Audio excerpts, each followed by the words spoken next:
Marvel crosses over with Star Wars, and the Avengers invade. This video is purely for entertainment, and does not infringe on copyrights or laws. The rights to the novel and image belong to the original author. We do not claim ownership. Don't like waiting, and want to listen to this fanfic in full now?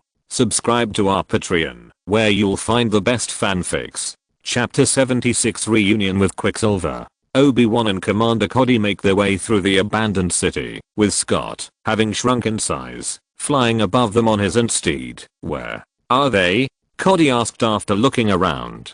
Smith and Boiling have not responded for so long. Obi-Wan looked up, obviously worried, and said, "Scott, any news on Hope?" "No." Ant-Man looked worried. Ant-Man knows Hope is more than capable of taking care of herself, but now they're on an alien planet filled with robots who want to kill them. Ant-Man suddenly stopped dead in his tracks as he heard a loud noise. It wasn't a sound made by robots. It sounded much louder, and in greater numbers. Obi-Wan froze, raising his hand to signal the others to stop, and he felt the ground shake slightly. "What's that?" asked Sergeant Woolley. "Whatever it is," the other clone said, raising his gun. "It doesn't sound friendly, guys." Ant-Man yelled above them, "Something's coming. Lean against the wall and hide in the alley," Cody ordered. As the vibration sound got closer, the company quickly hid, and they seemed to feel their armor making a faint sound. At the end of the alley they found large bipedal creatures, somewhere between reptiles and insects, whose hard shells, spiny carapaces, and sharp mandibles indicated that they were insectoid in nature. Their eyes were red, apparently noticing a few clones leaning against the wall, and the giant insects roared and hissed as they rushed towards the ghost squad, beginning their attack. The clones directed their firepower at the creatures, hoping to hold them off. However, many of the troopers were severely injured in the process. Obi-Wan gritted his teeth and raised his hands, calling on the Force. The Jedi Master reached out and controlled the giant insects, guiding them away from him. Kenobi used the Force to guide them slowly back toward a closed alley. One of the clones quickly drew his blaster and was about to fire when Cody stopped him. "No, leave it to Master Obi-Wan."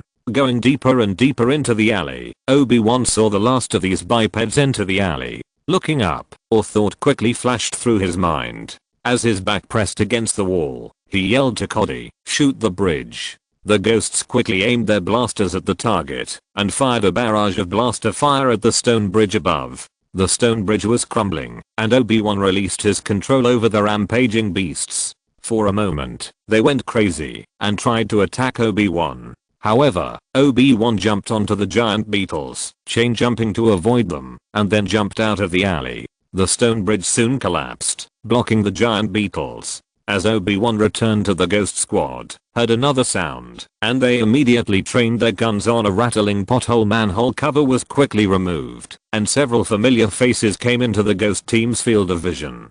"Waxer, Boiling, where have you two lazy guys gone?" Cody asked. "We are here for a reason." Behind the two was Hope, who pulled a young Twi'lek child out of the pit. "I didn't know we were going to adopt a child, Hope," Ant-Man said hypocritically. The Wasp rolled her eyes at him.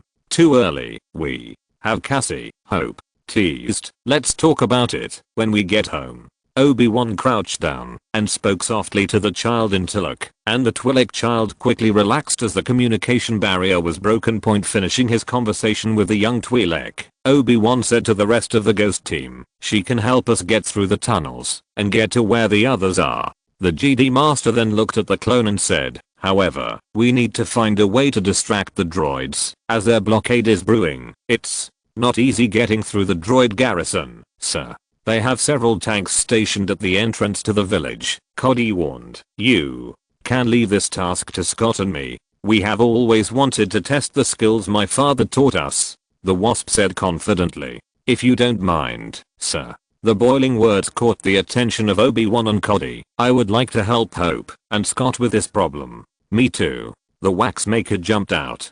The Wasp added, "Scott will be the distraction. If anything happens, you two will be our backup." "Alright then," Obi-Wan said. In an empty hallway, a robot kneels, sponge in hand, diligently scrubbing the floor. It's about the worst job in the robot army.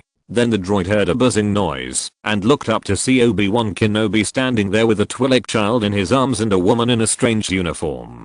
Behind them were 2 clone troopers. Obi-Wan used the Force to trigger a switch, trapping the droid, who soon began to slump his shoulders in frustration. He raised the communicator on his wrist and said, "We're already in. Is everyone else in place?" After a while, Commander Cody was the first to respond. "General, my troops are ready. Mine too." Ant-Man continued, "Well, let's get started. At your command, Scott." Ant-Man rubbed his hands together excitedly and then pressed the command on his wrist. In front of Ant-Man and the Ghost Squad, a full-size AT-10 appeared in front of them, causing several clones to jump in surprise. "Unbelievable," Sergeant Woolley muttered to himself and ran into the main cockpit. "Oh, don't worry." Ant-Man then placed 3 TX-130 tanks on the ground and quickly restored them to normal size. The clones quickly entered the tanks and prepared for the upcoming attack on the droid battalion. Now that everyone is in position, Ant-Man has a group of scoutants in the sky above his head, allowing him to overlook the area at all times. "Alright, guys. Fire when you're ready." The sound of tank shells echoed across the canyon, and the surrounding robots were startled by what had just happened. In particular, several tanks driven by the Separatists were destroyed. "Sir, Republic clones are attacking with tanks." A B-1 droid ran over to the tactical droid in charge of the battalion. "What?" the tactical droid responded. "How is that possible? The Republic has no tanks here." I don't know." As the tactical droid pondered what was going on, he heard the sounds of fighting behind him. Turning, he saw clone troopers beginning to attack their position point. The tactical robot ordered, "Send the scouts back here immediately. We're trying, but they're either not responding, or they're also entangled by the clones." The droids began firing at the clones, but they were quickly shot down because the clones' attack was so unexpected that they were caught off guard. Led by the Jedi Master, Obi-Wan quickly beheaded the last droid guarding the prisoners, while Wasp, Waxer, and Brewer quickly checked the surroundings. The Twi'lek child used the underground tunnels as a passage to get them to safety. As he watched them safely enter the tunnel, Kenobi saw a male Twi'lek quickly embrace the young child who had helped them get to this place. It turned out that the child had finally been reunited with his father, and the mother was currently missing. Cody fired at a B-1, which was hit in the head. Looking up, Cody saw the blaster cannon that had been blocking the Republic ships from landing. "Sergeant Woolley, concentrate your fire on those blasters." Cody ordered the sergeant who was driving the AT-10. Woolley aimed the main gun at the robot's blaster cannon. "Fire," Woolley ordered. The clone opened fire and scored a direct hit on one of the droid's blaster cannons. Suddenly, a TX tank next to the AT-10 exploded in flames, and some nearby clones were caught in the fire. "What is that?" one of the clones shouted. "Robot reinforcement," Woolley shouted, and found a large group of robots rushing in from the right under the cover of the AAT. "Robot, go to cover." Cody ordered. Kenobi saw this and wanted to help, but when he saw the blasters begin to change positions to target the remaining tanks, he knew he needed to act quickly. "Waxer, Boiling, follow me. We need to destroy those blasters," Obi-Wan said. "Go, I'll cover you," the Wasp shouted loudly, shrinking quickly and attacking the incoming B-1 and B-2 super robots overhead. Ant-Man quickly sends out warnings of the various robots' locations to avoid blind clone action. Ant-Man sees the large number of robots that the Wasp is facing and decides to go there to help her. Flying down, he said to the clone sergeant and commander, "Hey, I'm going to support Hope. The blaster cannon needs more support now. Leave it to us, Scott," Cody shouted, dodging robot blasters fired from the rockledge. Ant-Man nodded and leapt from his horse, landing on the B-1 robot, whose arms were being torn off by an almost invisible force. Wasp flies around several robots, repeatedly attacking them with her stinger. After immobilizing them, she then smashes the robots with her fists until they are reduced to a pile of scrap metal. After growing larger, she turns around and shoots down a robot behind her, just as Ant-Man appears next to the Wasp. "I can handle it," said the Wasp. Ant-Man said seriously, "I know, but I'm worried." The Wasp simply shook her head, amused by her lover's antics. Kenobi and 2 clone troopers also managed to destroy several blaster cannons. Cody was fighting on 2 different fronts, as the robots on the right were far more numerous than expected. His squad had already lost a dozen men, with the death toll growing as the robots advanced. Push forward, Cody ordered. The ghost team ran out from behind their cover and quickly launched an attack, and suddenly saw a very strange sight from the far end of the robot defense line, which caught their attention. The B-1 robots were thrown high into the air, and many of them were thrown into the canyon walls. What is that? I have no idea. A man wielding a blue lightsaber jumped down and began slashing at the robots left and right. Could it be General Emma? Wooly muttered with his eyes wide open. Cody looked up to see the welcoming sight of clone troopers and armed Twi'leks rappelling down from either end of the cliff edge on ropes, firing at the droids. A blur of blue and silver passed by them, leaving behind only a trail of destroyed robots. What the hell is that? The blurry figure stopped and wiped the sweat from his forehead. The silver-haired young man looked up at the clone and said, sorry, we are late. It is not easy to cross the enemy-occupied area. Pietro, is that you? Quicksilver turned around and saw a human-shaped cannonball coming at him quickly. Scott, Quicksilver shouted happily, hugging Ant-Man tightly. I can't believe it. You're here too? Pietro. Quicksilver looked up and saw the Wasp appear in front of him. Hope, you're here too? Chapter 77. Narcissistic Quicksilver.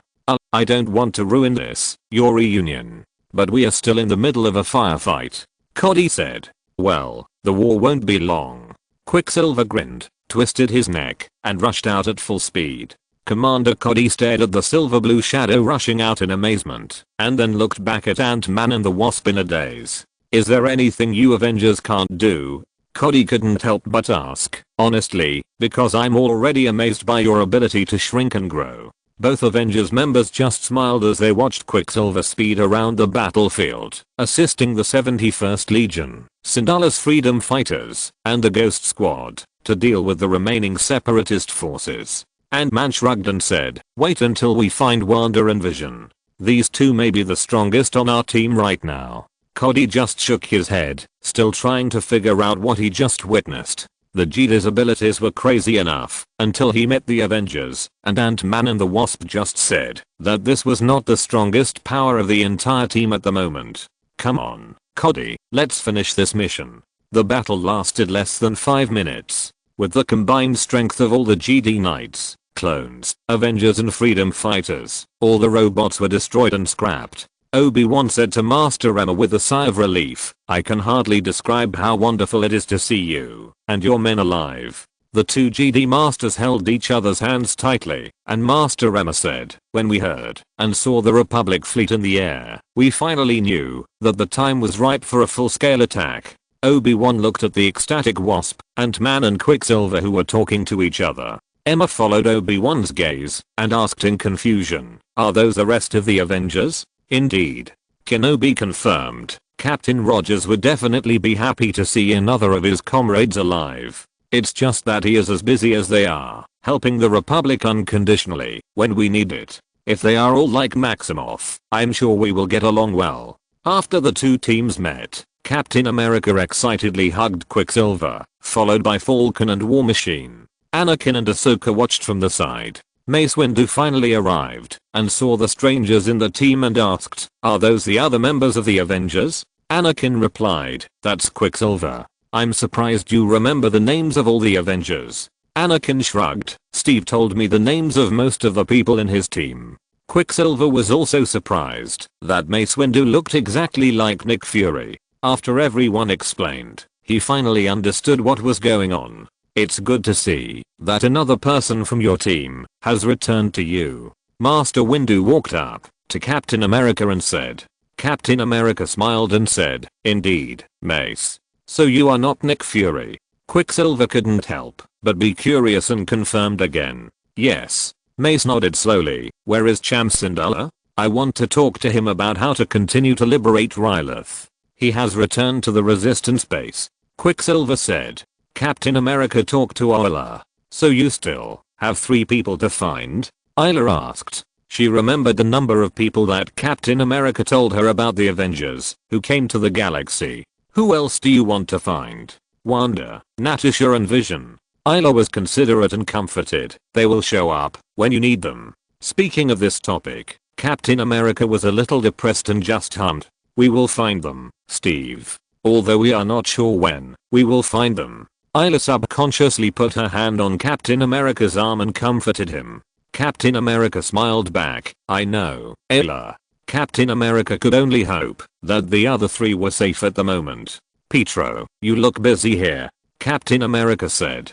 He was walking through the liberated Naboo city with Quicksilver. The clones and Twi'leks were doing their best to clean up the mess caused by the Separatist forces. Many Twi'leks stopped what they were doing and waved to Quicksilver with a smile. There were also some Twi'lek girls who looked at Quicksilver shyly. You can say that, Captain. Quicksilver said to Captain America while greeting him. At this time, someone put his arm around his shoulders. You're here, Quick. Grit. Quicksilver grinned, immediately recognizing the clone sergeant. The boys have been looking for you. Where have you been? Ah, I found my own commander, Quicksilver said, nodding to Captain America. Grit looked at the man next to Quicksilver, stretched out his hand, and said with a smile, so you are the Captain America he told us about. Captain America smiled and shook the clone's hand, saying, nice to meet you. Is it Grit? How do you know this troublemaker? Grit glanced at Quicksilver and said, since he came to this planet, he has saved us many times. So I'm sure he is a friend, rather than an enemy. Quicksilver said, although I help you do a lot of things every day, I'm still glad that you didn't rashly regard me as a friend at first sight. If a person is not careful, he will not survive on the battlefield. Grit said, I totally agree with you. Captain America agreed with the clone's words. With what happened on Earth after Hydra infiltrated SHIELD, the Avengers must be more careful about who to trust. He continued, but it's good to know that Pietro is in good company here. Everyone in the 71st Legion owes Pietro their lives. If it weren't for him, we would have disappeared from the galaxy countless times. Gretel said solemnly. Quicksilver grinned and asked, so what do we do next, Captain? Captain America said, first, we must complete our mission on Rylith. There are still many places under the control of the Separatists, and the capital needs to be retaken. Quicksilver seemed to have thought of something, looking at Captain America with hopeful eyes, and asked hesitantly, Wanda? Captain America sighed, we haven't found her yet, so I can't confirm whether she is safe. Quicksilver just lowered his head dejectedly after hearing this. We haven't found Natasha and Vision yet, Captain America added. Quicksilver seemed to comfort himself, muttering, Wanda and Natasha, the two of them won't be knocked down so easily. And Vision, I don't know what can knock him down. Sergeant Gretel, Maximoff. The three turned around and saw another clone walking towards them. Captain Killy. Greet saluted his superior. Been looking for you too, Killy said, his eyes on Captain America. We're all fine here, Killy, Quicksilver said, and then introduced Killy to Captain America. Is this the Captain Rogers you mentioned? Killy said with obvious curiosity. Nice to meet you, sir. Here, Quicksilver said a lot about you. Captain America asked curiously, what did he say? All praise for you. Killy glanced at Quicksilver and said with a smile, oh, that's all? When Captain America asked this with a half smile, Quicksilver moved his eyes to the side guiltily and winked at Killy desperately. Killy said with a little excitement, well, he also said many times how desperate and lost the Avengers would be without him. He is the shining beacon of the Avengers and has always led you. Right, Pietro? Captain America teased. Quicksilver, you have to know that you are lucky that we haven't found Wanda yet. She will let the clones and the GD Knights and even the entire galaxy know who is the king between you and her. Quicksilver lowered his head when he heard this. There is one thing I want to know, Greet said. Did that killer robot really uproot the entire city from your home planet? Captain America blinked, looked at Quicksilver, and asked, did you tell him? It's a good story, Quicksilver said embarrassedly. Captain America said to Greet, you know, Pietro is not good at telling stories. Wait, this is true? Killy said in disbelief. Now I can't wait to know the whole story. Greet couldn't help but said loudly.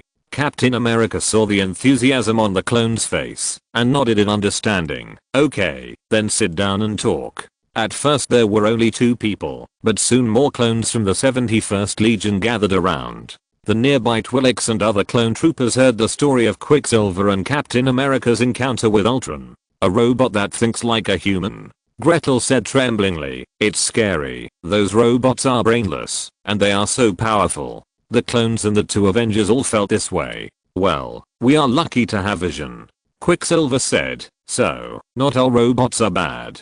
Chapter 78. When it comes to power, it's the same everywhere. In the operations room of the Ryloth Resistance Base, a high-level meeting of the Galactic Republic was being held through a holographic projection. The Jedi Masters, Clone Commanders, and Avengers members on the planet Ryloth were all in the conference room. "How's it going, Skywalker?" Palpatine asked in his office on Coruscant. Anakin responded, "Our warriors have basically controlled the space around Ryloth, and the Separatist cruisers are fleeing." "Very good, General Skywalker. Very good." Mace Windu stepped forward and said, "Through our efforts, we have been able to retake the southern hemisphere so far. Master Kenobi has just completed the operation on the Jigsaw Desert." Ryloth Senator Freetar breathed a sigh of relief and said, "The Battle of Ryloth is almost over." Windu continued, "Not yet, Senator. The capital Lisu is the last stronghold of the Separatists on the planet Ryloth. Our intelligence personnel believe that the Separatist leader Walter Tamba is there." Cham Syndulla spoke for the first time during this meeting. "It won't be easy. Vought Tamba's stronghold is easily defended and hard to attack." Freetar said with hostility, "It looks like you are well aware of the situation on Vought Tamba. Better than you, Senator."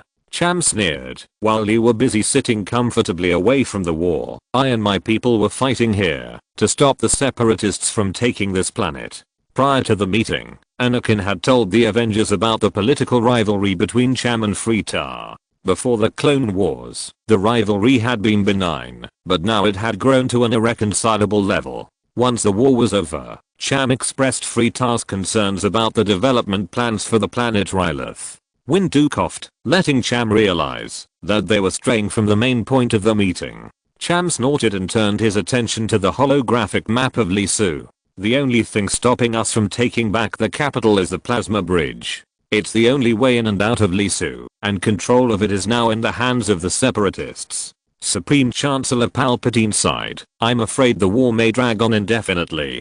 Freetar said sadly, "We can't let this war drag on any longer. My people have suffered enough." Cham Syndulla also said, "I agree with Tar's point of view on this point. Now with my troops and the Republic Army, we can finally attack Lisu and liberate Ryloth." Windu pointed out, "But there is one thing that worries me, and that is the Twi'lek settlement on the outskirts of the city." Yoda also said, "That's right. Then what do you suggest we do, GD Master? Our people are still shrouded in the shadow of war. The longer we stand here planning, the more my people will suffer." Cham asked impatiently, "Don't forget us, Mr. Syndulla." Captain America said, "My teammates and I can help retake the capital or guard the Twi'lek settlement." Cham retorted, "No matter how capable you are, there are always limits." Captain America said confidently, "The 6 of us can retake Lisu." Cham said a little uncertainly, "Just the 6 of you? I know what you're capable of, Captain Rogers, don't get me wrong. Pietro has fully demonstrated his abilities, but a team of 6 may not be enough to retake my hometown. We are responsible for helping to retake the city, while the Republic Army will help guard the settlement." Mace Windu folded his arms and said, "At least our troops are not seriously injured, otherwise it would be more difficult to retake Lisu. We can definitely defend these liberated areas to prevent the Separatists from counterattacking." Cham pondered for a moment and said, "They have made a lot of reinforcement to Lisu." Captain America said domineeringly, "Nothing can stop us, the Avengers." Across the camp, Cham was talking to Mace Windu and Captain America. "My people have held out for a long time, Master Windu," Cham Syndulla said with a tired expression. "Although your GD Master Anagonde and his clone troopers have been helping us, life has been difficult for my people since the war came to Ryloth." Mace Windu said, "You've done much better than most, Syndulla. We will do our best to liberate your planet from the Separatists." Cham looked at Windu silently, then looked at Captain America, and said solemnly, I should thank you, Captain Rogers. Your Avenger Petro Maximoff has always been my people's hope, to get rid of the war. If it weren't for him, I believe my people would have a harder time. Before Captain America had time to speak, several Twi'lek children ran over. A girl with light green skin tripped, and Cham quickly walked to her, helped her up, and said, Hera, you have to be careful. I know, Father, Hera said. My dear, I just hope you are safe and not hurt. This temporary settlement is getting more crowded every day, and you might hurt someone while playing carelessly. Hera nodded in understanding. Petro Maximoff will be remembered on this planet, Captain Rogers, Cham said, looking at his daughter who was playing with other children. The children regard him as a true hero. Don't let him hear you praising him like that. His head is already up to the sky, Captain America said humorously. Their conversation soon ended, and Mace received a call from his clone adjutant. Commander Pond, how is your situation? Pond said grimly. We have encountered a serious obstacle, General. The Separatists have begun a series of bombings on many towns and villages around Lisu. We have not been hit, but we need more medical personnel, and the Twi'leks are in great need. Cham's face paled a lot when he heard that his people were attacked so brutally. I will send reinforcement immediately, Mace promised. Stay alert and evacuate the Twi'leks. What can the Separatists gain by bombing our homeland? Cham asked softly. Captain America, who was all too familiar with this tactic during wartime, replied, this was a retreat offensive. Massive slaughter during the retreat. So they knew they lost, and this is their revenge? Cham said angrily. We can end this now, Syndulla, Windu said firmly. You must reach an agreement with Freetar to end the Separatist occupation of Ryloth. Cham looked at his people, gritted his teeth, and said bitterly, make arrangements. I will talk to Senator Tar. The three returned to the war room, and Mace contacted Senator Twi'lek. Hello, Senator Freetar. I believe you want to discuss something with us, Cham. Syndulla said seriously. Senator Tar, now is the time for us to liberate our planet, and get rid of the control of Separatist scum. Tar glanced at the leader of the Twi'lek resistance and said, while I do believe in the determination of the Jedi and the speaker to liberate our people, how can I trust you, Cham? From what I understand, you will want to seize power after the battle is over. Cham shouted angrily, isn't freedom and prosperity enough for the Twi'lek people? Ever since I've known you, you have been so hypocritical. You only care about your own power, enjoying the spoils of Coruscant, and staying away from this war. And I have been listening. I must remind you who is leading our people. I know very well. Tower. When you were on Coruscant, I was leading our people. Captain America interrupted the meaningless argument of the two with a sullen face. Gentlemen, while the two of you are busy fighting each other politically, the Separatists are killing innocent lives and the fierce bombing is turning Ryloth into ruins. Now is not the time to argue. Captain Rogers is right, Mace said, crossing his arms expectantly. If the two of you refuse to cooperate, there is nothing to talk about. At this moment, Mace's wrist communicator began to ring, and the Jedi Master responded. Skywalker, what happened? Anakin said, my fighters are destroying the Separatist bombers as quickly as possible, but there are too many of them. I doubt we can stop them when we capture the capital. Do your best, Skywalker. Windu ordered, keep those bombers away from the Twi'lek homeland, and away from our troops. Chapter 79 successfully penetrated inside. Mace and Captain America saw the two Twi'lek leaders exchange glances. Senator Freetar hesitated and said, we must act quickly. Senator, it pains me to say this, but Cham's forces are not fully supporting and helping the Republic. Windu hesitated. What? Why? Freetar exclaimed. Captain America stepped forward to explain. They are worried about another military occupation of Ryloth by an outside force. They had enough trouble when the Separatists invaded, which made them doubt whether the Republic would leave a garrison on Ryloth if they were victorious. But the Republic will help them. It's not what you think, Senator Tar. Cham, I can guarantee that once the droid army leaves Ryloth, the clone troops will leave too. I trust you, Tar. I believe in democracy. Don't make me feel that my decision is wrong. So, Captain, what's the plan? Falcon asked, and now all 6 Avengers stood in front of a holographic map of the city of Lisu. Our main focus is still the Iron Bridge. Captain America pointed to the bridge connecting Lisu and the outside world and said, but there are still many Twi'leks in the city of Lisu. As expected, these people will be forced to become human shields. Then how can we keep them away from danger? That's why you three are here. Captain America looked at Ant-Man, Wasp and Quicksilver. You three need to protect the safety of the civilians of Lisu, while Rhodes, Sam and I will focus the battle on capturing the Iron Bridge. Understood, Captain. Captain America nodded and continued. According to the information obtained from Cham's spies, 2 Separatist transport ships are coming from the southern base, carrying various precious treasures of Rylith. Damn, this is too inhumane. It's not enough for them to enslave and murder the Twi'leks, they also rob them. War Machine said.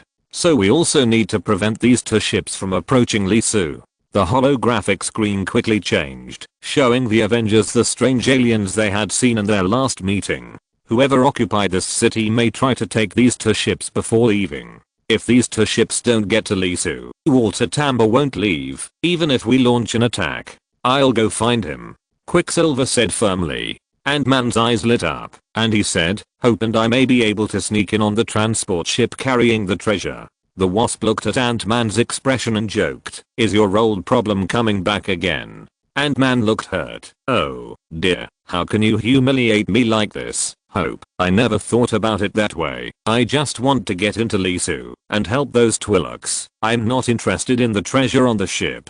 Falcon replied. The man who was once hired to break into Pyme's vault said the same thing. Ant-Man glared at Falcon. Captain America interrupted the joke between his teammates and said, okay, we all have our own tasks. Ensure the safety of civilians, take back the treasure, capture the Iron Bridge, and capture Walter Tamba. The city of Lisu is the capital of the planet Rylith. Founded thousands of years ago, it has withstood the test of time and has seen the galaxy's many wars and conflicts over the thousands of years since the birth of the Republic. Once again, the city has been under the control of a fanatical warlord throughout its long history. Walter Tamba has loaded up another ship with the planet's many treasures, wanting to take everything from the planet. Is that all? One last batch, General. Well, as soon as the last batch arrives, we will leave this nasty planet. Tamba. A voice came from behind the Separatist leader of Rylith, and Tamba turned around to see a holographic transmission of the CI's leader, Count Dooku. Why haven't you evacuated the city yet, leaving it in ruins? Oh, our evacuation mission is taking longer than planned, Count. Tamba replied, stuttering. He then added, rest assured, the Republic will not be able to hold this city in the end. Dooku ignored all of this and said, I want you to leave the city before the Republic arrives. Once Windu and his forces arrive, I want to bomb the city from the air. Do you understand? Walter Tamba was about to refuse, as he didn't know when the GD General would arrive. However, the robot commander answered first, yes, Count Dooku. After the transmission ended, Walter Tamba ordered angrily at the robot, from now on, you are not allowed to do anything without my orders. On the other side of the Iron Bridge, a small group of B-1 robots were patrolling around. Some stood by the natural gully, while others walked back and forth on the bridge. Suddenly, an alarm sounded, and most of the robots were stunned. The robots that reacted shouted, they are stopping the bridge from working, so retreat as soon as possible. Its companions responded, and ran towards the bridgehead on the capital side. Except for one of the B-1 robots standing on the bridge motionless, it was not known whether its hearing module was malfunctioning, or it was too stupid to realize what was happening.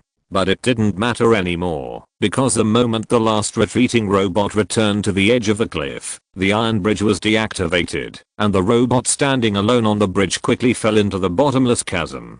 Captain America squatted between some rocks, overlooking the bridge, and beside him were the gathered Avengers. So, what should we do next? Falcon asked. That bridge is the only way to Lisu. War Machine said, it's definitely not possible to fly over, we will be discovered. Captain America nodded silently. Tap's Russian accent came, comrades, I found 2 transport ships on the path on the edge of the cliff. The 6 people turned around and saw 2 large Separatist convoys, surrounded by several Starlight patrol aircraft and robot teams, who were heading towards the bridge. Scott, Hope, your target is here. Ant-Man and the Wasp quickly shrank and walked towards the two transport vehicles.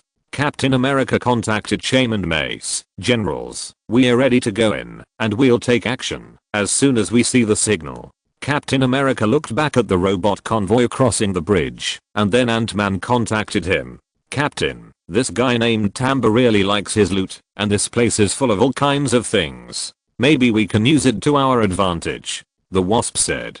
Captain America asked, "Hope, what do you think? Put the gifts we prepared for Tamba in, and once the transport convoy arrives on the other side, we will detonate the gifts to cause chaos. You take the opportunity to sneak in." "Sounds like a good plan," War Machine agreed. "You two, control the number of bombs, and don't hurt civilians." "We understand, Captain." A few minutes passed, and the transport convoy finally reached the iron bridge. They stopped in the middle of the bridge and two robots holding what looked like a metal detector began to check it, but it was actually a life detector. It seemed that this Tamba was careful enough. As the two robots scanned the first transporter, neither noticed the two small objects on the second transporter. "So far, so good," Ant-Man muttered softly, and he and Hope flew out of the small hole they had opened in the roof of the transporter. As the two robots began to check the second transporter, Ant-Man and Wasp flew to the first transporter again. Finally, the transport convoy reached the other side of the bridge and the iron bridge was deactivated again. "Here we go," Wasp said, pressing a button on her wrist. The two transporters exploded from the inside, stunning all the robots and Twi'leks nearby. Falcon and War Machine flew at full speed towards Lisu, while Wasp and Ant-Man began to attack the robots. When they successfully flew over the cliff, Captain America and Quicksilver jumped off the backs of War Machine and Falcon and began to attack the robots. Chapter 80: The Superhero Who Saved Planet Rylith. Cap first landed a super shield, flipped up, and threw his shield directly into several super robots and a group of B-1 robots. The shield tore through their ranks, while Cap engaged the robots in hand-to-hand combat.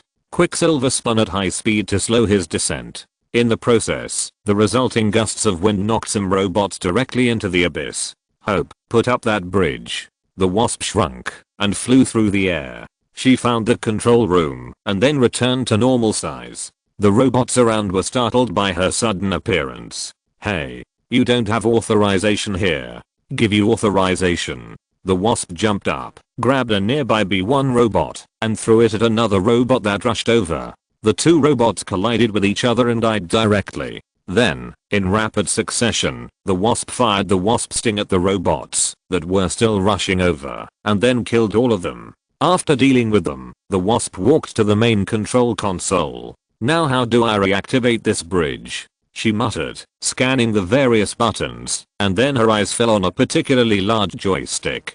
Seeing the droid army and the Republic troops getting closer and closer to the cliff, Wasp had no choice but to quickly pull the lever. The moment it was pulled up, the plasma bridge was back in action, and the Republic troops rushed across the bridge. He'd time to go back and find the others. Just as she turned around, Wasp saw droids beginning to appear and enter the control room. She raised her wrist and fired at the droids pouring in. Meanwhile, Falcon and War Machine flew along the wall, destroying many droid squads on the battlements and walls. Falcon swooped down from the air and rammed several B-1 droids with his metal wings. As he approached the ground, he retracted his wings, did a somersault, and kicked hard into the chest of a super droid, knocking the droid directly into the wall and breaking it into pieces. War Machine opened fire at full force, choosing to target some obviously large droid squadrons. He landed in the middle of a large group of droids and unleashed his arsenal of weapons, tearing the droids apart. Seeing some robots rolling towards him, he stopped firing and flew forward, grabbing one and throwing it at the oncoming robots. With the two robots destroyed, War Machine returned to the sky and dropped several farewell bombs on the ground. Returning to Cap, he grabbed a B-1 by its lanky neck and slammed it to the ground. It broke apart in an instant, and Cap took the metal head of the horrible robot and smashed it into the face of another robot, then ran towards the small group of robots. Throwing his shield again, it bounced off the nearest robot, and Cap flipped in the air to avoid blaster fire. The shield returned to his hand, and he used it to split another robot in half. Quicksilver used his speed to punch and kick many of the B-1 robots, making the group of robots spend their short lives in a daze. With his speed advantage, he continued to move forward, and the Republic and Syndulla's resistance followed behind Quicksilver to finish off. Meanwhile, large numbers of Republic troops were mopping up the remaining droids and A-80 tanks, while the rest of the resistance charged deeper into the city. The clones worked with General Windu and General Emagondan to destroy the droids. "There's a ship taking off," Clone Commander Pond shouted loudly into the communicator. Everyone looked up and saw a Separatist ship taking off from the capital and flying away from the sky. Could it be Tamba? It could be. This coward could be running to avoid capture. Pressing the communicator on his wrist, Captain America said, "Rhodes, Sam, can you take out that ship? We need Tamba alive." The two Avengers pilots stopped their attack near the capital and chased after the fleeing ship. "There are bombers on the left, Rhodes." "Got it, Sam. I'll hold them off. You go after the ship." War Machine replied. Falcon used his boosters to full power and accelerated towards the ship. He got closer and closer to the ship, aiming at the ship and firing several macro missiles. The missiles landed on the intended target, and the damaged ship stopped flying and began to slowly descend. Getting closer and closer, Falcon flew towards the main cockpit and landed on the top of the ship. When he saw that there was only a tactical droid in the cockpit instead of Tamba, he cursed and then said to the communicator, "Tamba is not here. There is only a tactical droid." "Then where can he be? I'll go find him." Quicksilver volunteered to start looking for the leader of the Ryloth Separatists. Quicksilver accelerated and passed through many halls. In a short time, he almost turned over the entire capital, but he did not find Tamba. When he came down from the last building, he found someone fleeing in panic. "Found him, guys." Quicksilver stopped in front of the Separatist leader and asked jokingly, "Where are you going? I can give you a ride." Tamba said angrily, You made my control of this planet a nightmare." Quicksilver said casually, "Oh, thank you for the compliment." Before Tamba could react, the buzzing sound of lightsabers came from behind. Turning around, Walter Tamba was held against the neck by a purple lightsaber, and the one holding the lightsaber was Mace Windu. "Walter Tamba, you are under arrest. You can still save your life if you surrender now," Windu said loudly. "General Windu, perhaps we can discuss it." Windu glanced at Tamba, who was still hoping for a chance, and said, "Are you still asleep? It's time to wake up from your dream of Ryloth. It seems that my surrender is unnecessary." "What do you mean?" "As we speak, this city will be destroyed in the glory of the Separatist Alliance." Hearing the sound of vulture robots flying in the air, Quicksilver turned around and saw many vulture robots swooping towards the capital. Quicksilver felt that the scene at this moment was extremely bad, because neither War Machine nor Falcon could arrive in time to stop this nightmare from happening. Suddenly, two GD starfighters and a V-19 squadron swooped over and destroyed the oncoming vulture robots. It turned out that Anakin and Ahsoka arrived in time. Quicksilver looked back at Walter Tamba and sneered, "What do you mean?" Soon, the rest of the Republic army, freedom fighters and Avengers swarmed in and surrounded Tamba. Cham Syndulla walked straight up to Tamba and pointed his blaster at his face. "Now, what are your terms of surrender?" "Unconditional surrender." With his weapon still aimed at Tamba, Syndulla said excitedly to Quicksilver, "Maximoff, thank you again." "Thank you, my friend, and thank you to your fellow Avengers. Today, all of Ryloth is grateful for your selfless heroism." "Oh, Cham, you embarrassed me," Quicksilver said jokingly. Ant-Man pushed Quicksilver and winked and said, "Another day to save the world, right? You know." Quicksilver said, grinning at the cheers of victory. More and more people of Ryloth came to the capital to celebrate the liberation of their planet. Clones and Ryloth freedom fighters paraded around to celebrate. Captain America and the other Avengers watched it all quietly, smiling on the side. But the good times didn't last long, as many children and adults who recognized Quicksilver soon pulled him and the other Avengers into the parade. Many people cheered even louder when they saw the Avengers appear, and children gathered around them, all hoping to catch a glimpse of the 6 superheroes who saved their planet. Chapter 81 Is Quicksilver's Spring Coming? Quicksilver had never experienced space travel in his life. Then again, most people on Earth had never had that experience. Only a select few were lucky enough to travel in space, his fellow Avengers Thor and Iron Man being among those few. But now he was aboard a starship, traveling to another planet with the rest of the Avengers.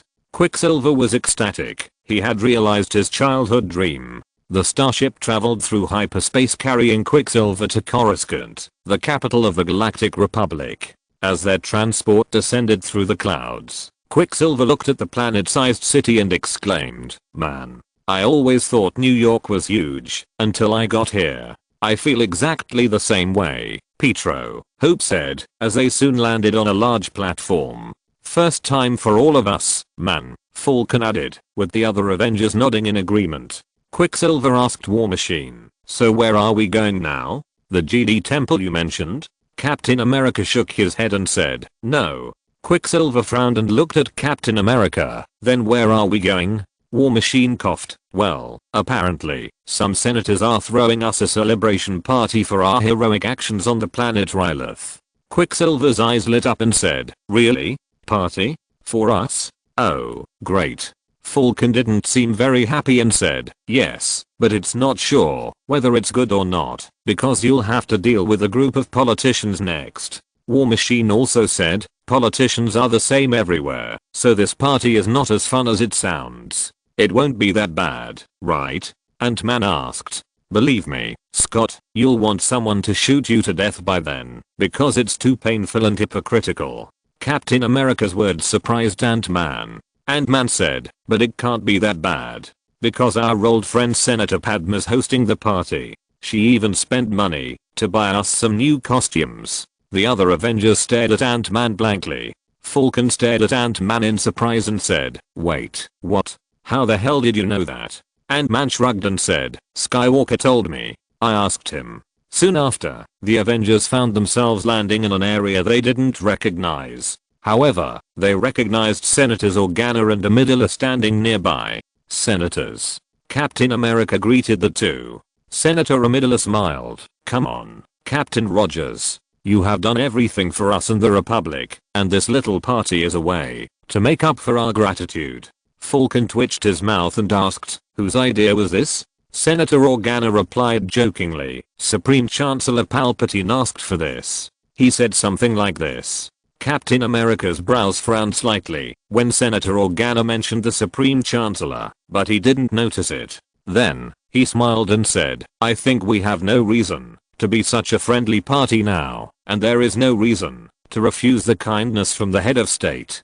Soon after, they arrived at Padme Amidala's private residence, located on the top of one of the many skyscrapers on Coruscant. Many senators were already there. One of them was Senator Rio Chachi, as well as Senators Fritar and Cham Syndulla, the latter of whom seemed equally uncomfortable in such a politically charged gathering. Of course there were also old acquaintances of the Avengers, Anakin Skywalker and Ahsoka and Obi-Wan Kenobi.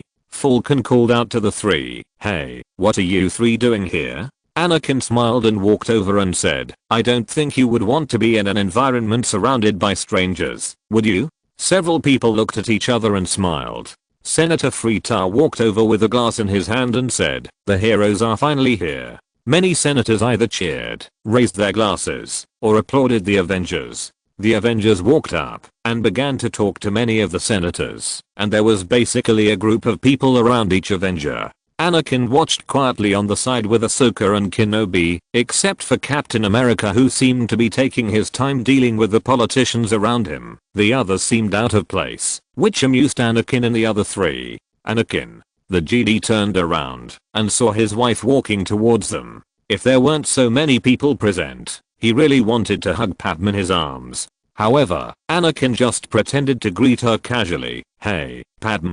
Padme was chatting with Anakin, Ahsoka, and Obi-Wan. Of course, the focus was naturally on the naked eye-to-eye exchange between the couple, which was unknown to outsiders. At the party, Quicksilver was indeed bored to death and lost the initial excitement, so he used his speed to get rid of everyone and reach the balcony. Thank God, there was no one on the balcony. Only a female voice came, which made the irritated Quicksilver frown. "Oh, my God, when Syndulla talked about your speed, I thought it was a bit exaggerated at the time. Oh my God, why are there these annoying and hypocritical politicians everywhere?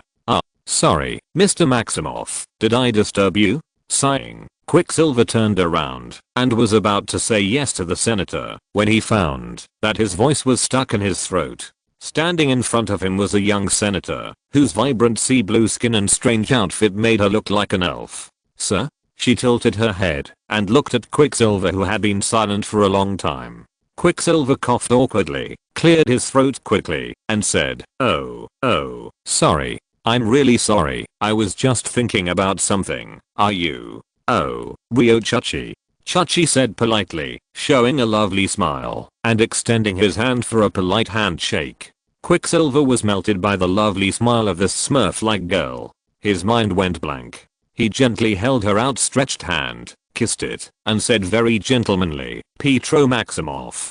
Chachi just smiled at him and took his hand back. She thought he would shake hands. Then he said, to be honest, it's really a pleasure to meet someone who hates this kind of party as much as I do. Quicksilver breathed a sigh of relief and said, you can thank Clint for this. Who? Quicksilver blinked and reacted, oh, by the way, you don't know him. He is one of the founding members of the Avengers. Did you join later? Were there other Avengers members before you? Chachi asked. She was very curious about this omnipotent heroic team. Quicksilver leaned on the balcony railing and said, oh, yes, Captain America is one of the original 6 people who made up the team. There are also Iron Man Tony, Black Widow Natasha, Hawkeye Clint Barton, the Incredible Hulk, and the powerful Thor. Then when did you join? Chachi asked. Not too long, maybe 6 months after the Sokovia incident. Quicksilver looked at the sky and said, the Sokovia incident? When mentioning his destroyed home, Quicksilver thought of the time when his home was destroyed and he was on the verge of death, and his expression was depressed. This was a special experience that almost led to the destruction of our planet. The careful Chucky felt the change in Quicksilver's mood and said softly, if you don't want to talk about it, then don't talk about it. My sister Wanda said that talking about this is a good thing and can ease the pain in my heart. Chucky insisted on a different point of view and said, if you don't want to talk about it, just don't talk about it. There is no need to force yourself. Quicksilver sorted out his mood and said, if you want, we can talk about it later, when we have time. Chucky smiled and nodded. Seeing that the silver-haired young man's mood improved, she seemed very happy. Maybe this party may not be so bad.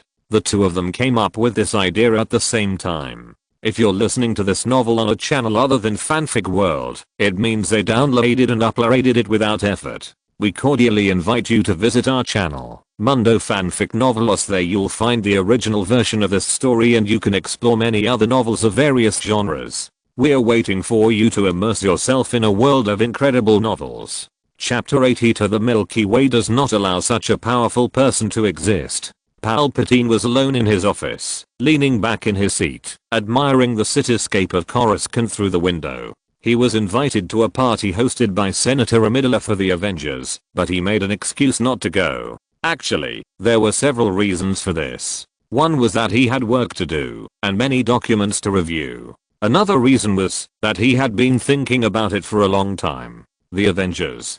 Palpatine was already quite annoyed with this small organization. He felt anxious when he thought of these few people, because this organization of only 6 people at present was an unpredictable factor, and they lived outside the will of the Force. Moreover, in an exchange between him and their captain, he found that this group of people had that damn so-called sense of justice in their hearts, and it was not easy to be corrupted and won over. Moreover, it turned out that the leader of this team was more observant than he thought. He was not sure whether the American captain had noticed some of his clues. The worst thing was that their number was increasing, and he had a hunch that this small organization would have more and more members in the galaxy. What a group of freaks. The Dark Lord recalled some images in his mind at this time. The guy named Quicksilver they found recently, whose speed was incredible. When Ant-Man Scott Lang showed them some of the Avengers' past exploits on his strange device, he saw Quicksilver's performance in it, especially after seeing more of his skills in the Battle of Ryloth after the Republic army on Ryloth was blocked.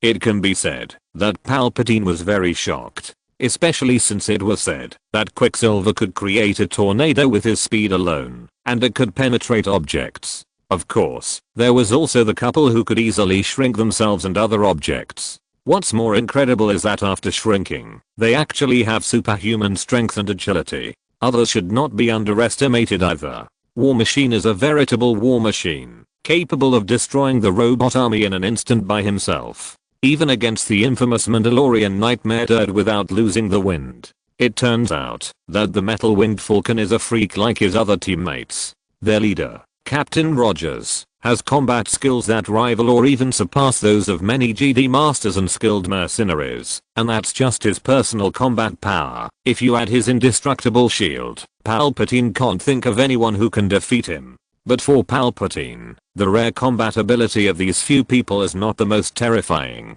For him, the most terrifying thing is the unity of this group of people and their self-proclaimed stubborn sense of justice, which may pose a greater threat to Palpatine's plan. At first, he hoped that these Avengers would only appear briefly in the galaxy and just be a farce caused by the Force. However, their various actions in the galaxy and those miraculous feats began to weigh on Palpatine's chest, putting him in danger of suffocation. These Avengers should not be underestimated. The influence and appeal of their organization are growing in the galaxy and must be dealt with quickly. Palpatine stood up from his chair, walked out of his office, pressed a button, and a display case opened, revealing a hidden room behind it. He walked in and quickly changed into his Sith robes, now transforming into a Sith Lord as dark as the room itself. Darth Sidious. Activating a holographic communication, Darth Sidious contacted his Sith apprentice Darth Tyrannus, also known as Count Dooku. "My master, what are your orders?"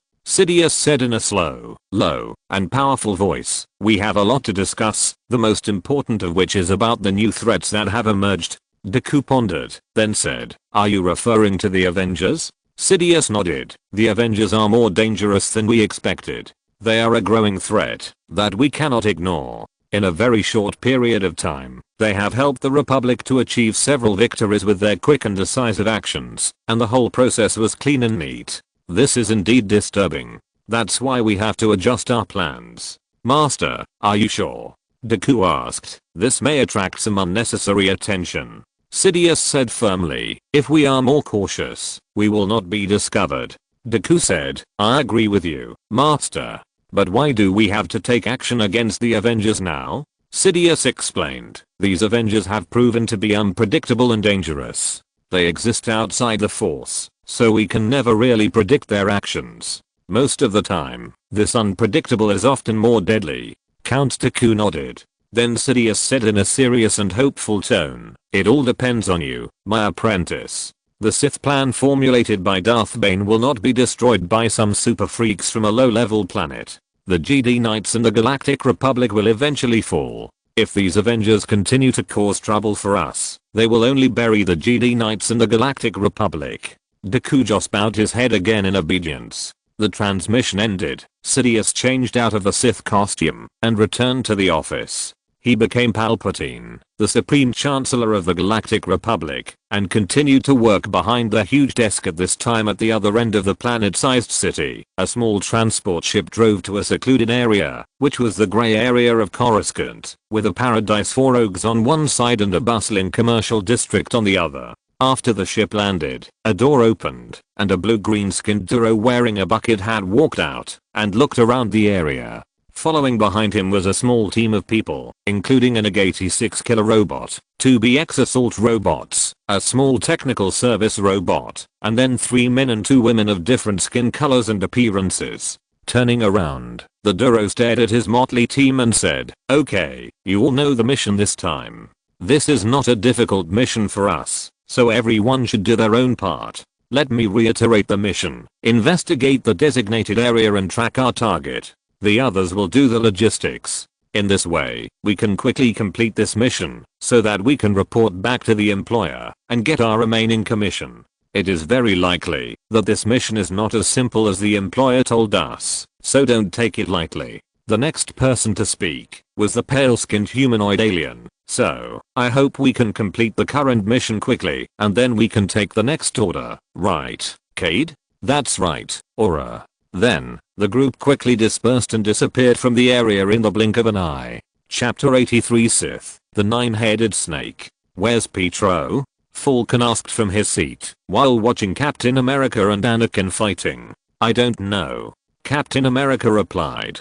Life back on Coruscant was the same as before. They exchanged combat skills and discussed some issues with Anakin, Kenobi, Arla, and Ahsoka. Falcon asked, do we need to learn the Force? In a way, I don't think we've really explained how the Force works, Obi-Wan said.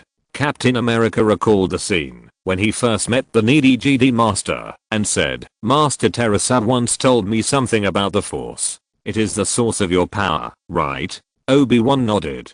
The Force affects everything you can see and cannot see, from the plants growing in your garden to the ships in the sky. The Force has always existed in the galaxy, and we Jedi are one of its many practitioners. Captain America became interested in what Obi-Wan called one of the many practitioners and asked, are there any others? Arla said, yes. In fact, the current war sweeping the entire galaxy was carefully planned by our ancient enemy, the Sith. Sith? War Machine asked, confused. War Machine's puzzled expression surprised all four Jedi. Ahsoka asked in surprise, wait, you've never heard of the Sith? You've been in the galaxy for so long and no one has told you? The Avengers just shook their heads. Falcon asked curiously, so Sith? Obi-Wan explained, Sith, the ancient enemies of the Jedi Order. Our conflict with the Sith dates back a long time, perhaps almost 7,000 years, maybe longer. They have been one of the root causes of various conflicts and wars in the galaxy, all of which stem from their hatred for the Jedi Order. Falcon's eyes were filled with gossip. Hey, tell me about the grudges between you two. We thought the Sith were extinct after the seventh and final battle of Ruuzan over 1,000 years ago. Isla said bluntly. It turns out that we were so self-righteous that we didn't know about the resurgence of the Sith for a long time. Now, the Sith are back, destroying the hard-earned peace in the galaxy with war and their desire for power. Anakin said in a slightly gloomy tone. Captain America, Falcon, and War Machine remained silent. After going through a lot of things, they no longer casually express their opinions on something before fully understanding all the facts. So, if these Sith guys come back, who's the leader? Falcon asked. Kenobi frowned and said, we don't know yet. War Machine thought he had misheard and asked in shock, you don't know? We only know that the Sith Lord is related to Count Dooku. He mentioned the possibility of a Sith Lord becoming a senator of the Galactic Republic, a Sith who infiltrated the Republic. The Avengers looked at each other with sharp eyes, especially Captain America and Falcon. Captain America asked in a very serious tone, what did you just say? The tone of his voice surprised the Jedi. They had never heard Cap speak in such a manner. Are you sure he said that? Falcon asked. This guy named Dooku said there might be a Sith Lord in the Senate. War Machine also asked coldly, have you investigated? The Jedi Knights were taken aback by the sudden barrage of interrogative questions. They had come to know the Avengers somewhat, an organization whose members came from all walks of life, had different experiences, and had very different personalities, but still managed to work as a cohesive unit. However, this was the first time the four Jedi had seen such grim expressions on the Avengers' faces. The reaction was disturbing point as they were about to discuss the issue further. The conversation was interrupted by the arrival of Master Yoda, who then left with Kenobi and Anakin. Ahsoka didn't really know what to say. I have to study. Ahsoka found an excuse and left in a hurry. She felt that the three Avengers were a little scary and strange at the moment. Falcon and War Machine were a little embarrassed. They just realized that their attitude was a little too radical, just like interrogating a criminal. But then again, what happened on Earth a year ago was still vivid in their minds, so it was no wonder that they were a little paranoid. Point as the two were about to leave, Ella walked up to Captain America and whispered, Steve, can you come with me to the library? Cap looked at the Twi'lek Jedi in surprise, then glanced at his teammates, who simply shrugged. Of course can. Ella and Captain America walked side by side in silence, both looking straight ahead. The corridor was empty. Captain America had a strange, indescribable feeling at this moment. He wanted to sit down with his head in his hands and be alone for a while, because he always felt that something flashed through his mind, but he could never catch it, which made him a little crazy. Captain Rogers, you look troubled, Ella said calmly. Captain America frowned, finding it strange and uncomfortable that someone he considered a friend was using such a formal address, and murmured HMM. Ella looked at Captain America and asked, will you tell me? You are troubled, Steve. Although you have no force in your body, it does not prevent me from using the force to sense your feelings. Captain America stared at the ground and muttered, I don't know what to say. Ella said softly, I'm not forcing you to say anything. It's entirely up to you. There was a brief silence between the two. When I woke up, after being frozen for nearly 70 years, I found myself in a world I barely recognized. The world was at war when I was frozen. When I woke up, they told me we had won, but they didn't mention what we had lost. The world was still functioning well without me. He smiled slightly and continued, for as long as I can remember, I've always wanted to do the right thing. But now I don't know what the right thing is. Even with the Avengers, I thought that by serving, helping every organization I could find my place in the world again. Captain America sighed slightly tiredly. Then Obi-Wan mentioned that this Sith Lord had infiltrated the Senate. To be honest, Sam, Natasha, and I have experienced this before. Have you ever experienced this before? Ella asked curiously, seeing no need to hide this little story. Cap recounts the events of the previous year on his home world, where Hydra infiltrated S.H.I.E.L.D. and hatched a half-century-long plan of global control, a plan that would have most likely succeeded, if not for the last-minute intervention of Cap and his team. As they spoke, Ella suddenly began to feel a strange reaction. The Force. It was reacting to Cap's words, his mood, his story. Then, a cold sweat fell from her forehead. What on earth was that? The Force. Is this a warning? Ella came back to her senses. I'm sorry, Steve. I feel something in the Force. Cap wasn't sure what that meant, but he had heard from other Jedi that the Force gave them a sense of foresight that could warn them of incoming threats in advance. That's why they were able to deflect blaster rounds in the heat of battle. What does that mean? Captain America asked. Ella didn't answer at first, trying to figure out what could have caused such a reaction. When she thought about it, she only remembered Cap talking about Hydra and their infiltration of the S.H.I.E.L.D. organization. Now, she had a terrible headache. I'm sorry, Steve.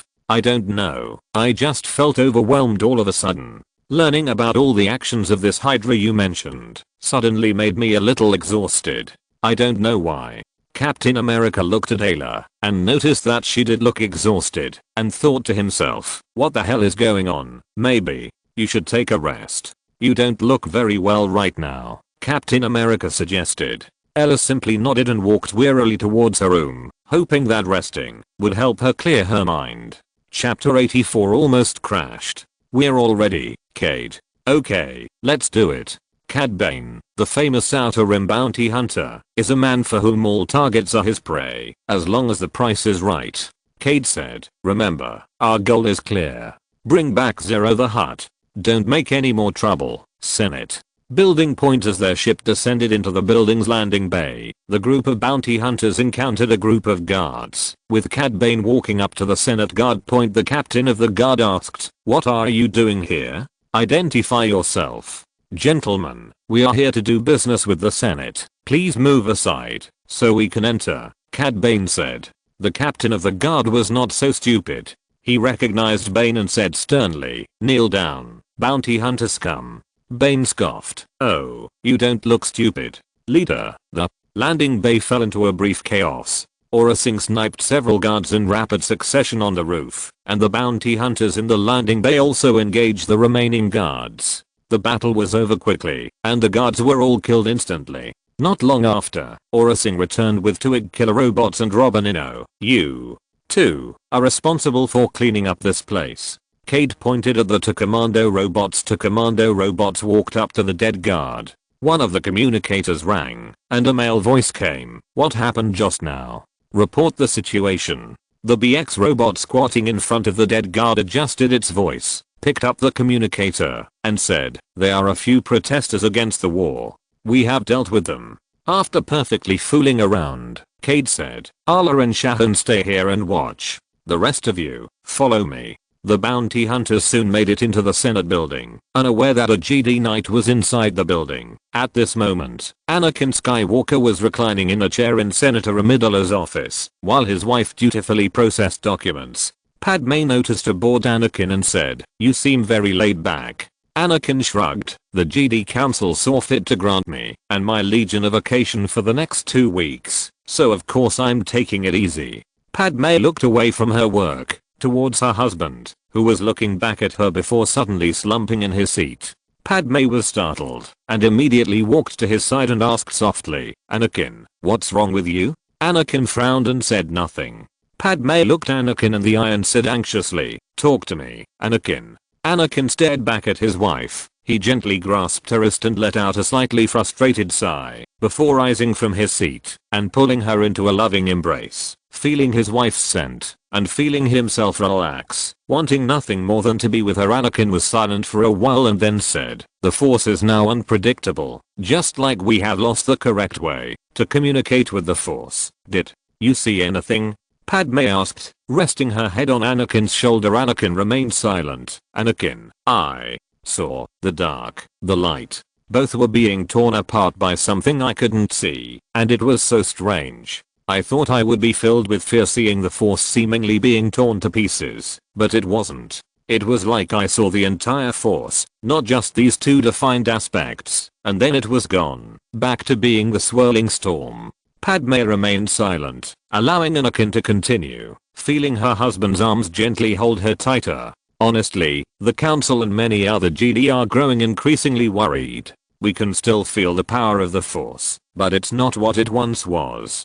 Something has changed beyond our control, and the catalyst was the arrival of the Avengers. So what do you think of all this?" Anakin just sighed tiredly and leaned his head against Padme's. "I don't know. It kind of scares me, to be honest. I thought Jedi were supposed to be fearless," Padme said teasingly. "With you here, this is impossible," Anakin said, untying his lightsaber from his belt. "I'm a Jedi Knight, and this lightsaber is my life, but you, Padme, you are my life." Padme couldn't help but chuckle as she took Anakin's lightsaber from him, staring at it, before setting it down.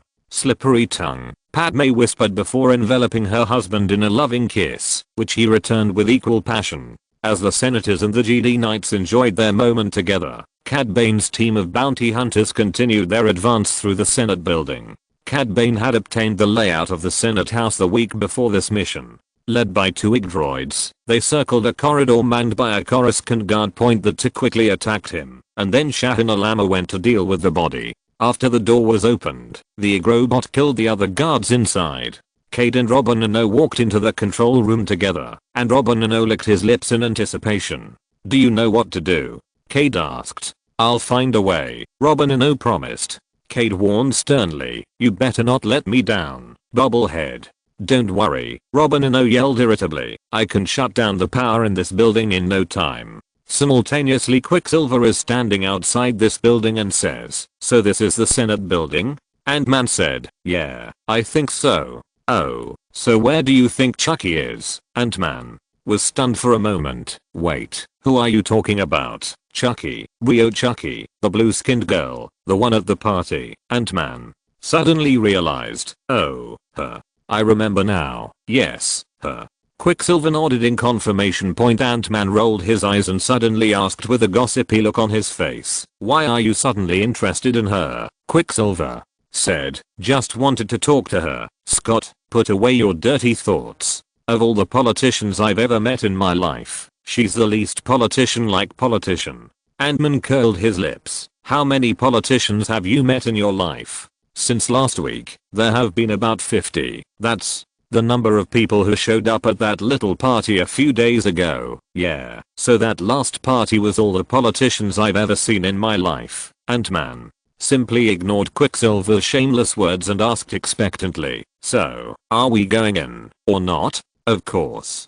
Let's go." At this moment, Padme and Anakin, who were kissing passionately in the office, were interrupted by a voice outside the door, and both of them were a little flustered. "But, Senator Organa." Now Padme recognized the voice as C-3PO, and realizing what was happening, she pushed Anakin away in panic and said anxiously, "You need to hide." "I hide?"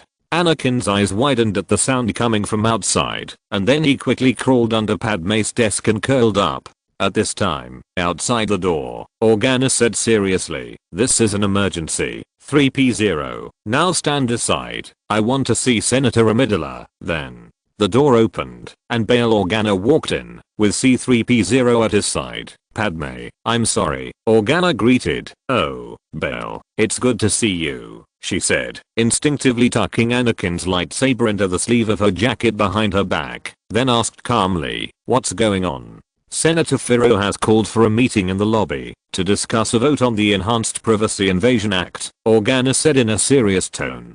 Padme remembered this. "Okay, the Invasion of Privacy Act. We must hurry," Organa said seriously. The Naboo senator glanced back at her desk and saw her husband crouch down again as Bail Organa turned his back. "Ah, you going?" "Oh, of course." Padme left the office behind her friend Bail Organa, hesitating whether to leave now. She looked back at her desk and saw Anakin stick his head out, motioning for her to go. Once the door was closed, Anakin stood up from under Padme's desk. Chapter 85. Two War Scum.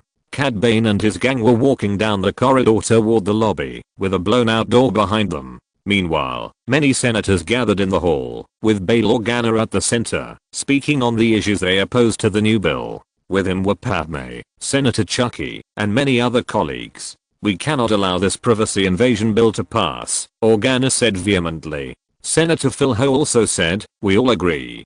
Just then, the door opened. Cad Bane pulled out his dual pistols and fired several shots at the ceiling of the hall. The sudden gunfire alarmed all the senators present, and they turned to the source and saw the bounty hunter Cad Bane and an agrobot walking towards them. "Good morning, senators. You are all my hostages now." Looking for a way to escape, some of the senators turned to flee, only for the doors around them to open and other bounty hunters to step out, aiming their blasters at the fleeing senators. "If everyone behaves, this will be over soon, and your meeting will go on," Cade said. Senator Firo said righteously, "I don't know who you are, but it's obvious that you are in the wrong place." He stalked past Cade, thinking that Bane wouldn't dare shoot, but what he didn't expect was that Bane simply picked up the pistol and shot Filo in the back, killing him on the spot. Many senators gasped. They finally realized that these bounty hunters were complete desperados. As long as they dared to resist, these people would really dare to shoot. Cad Bane looked at all the senators and said, "Now, all of you gather in the center and hand over your communication equipment." Padme whispered to Organa, "I counted 6. What are you going to do?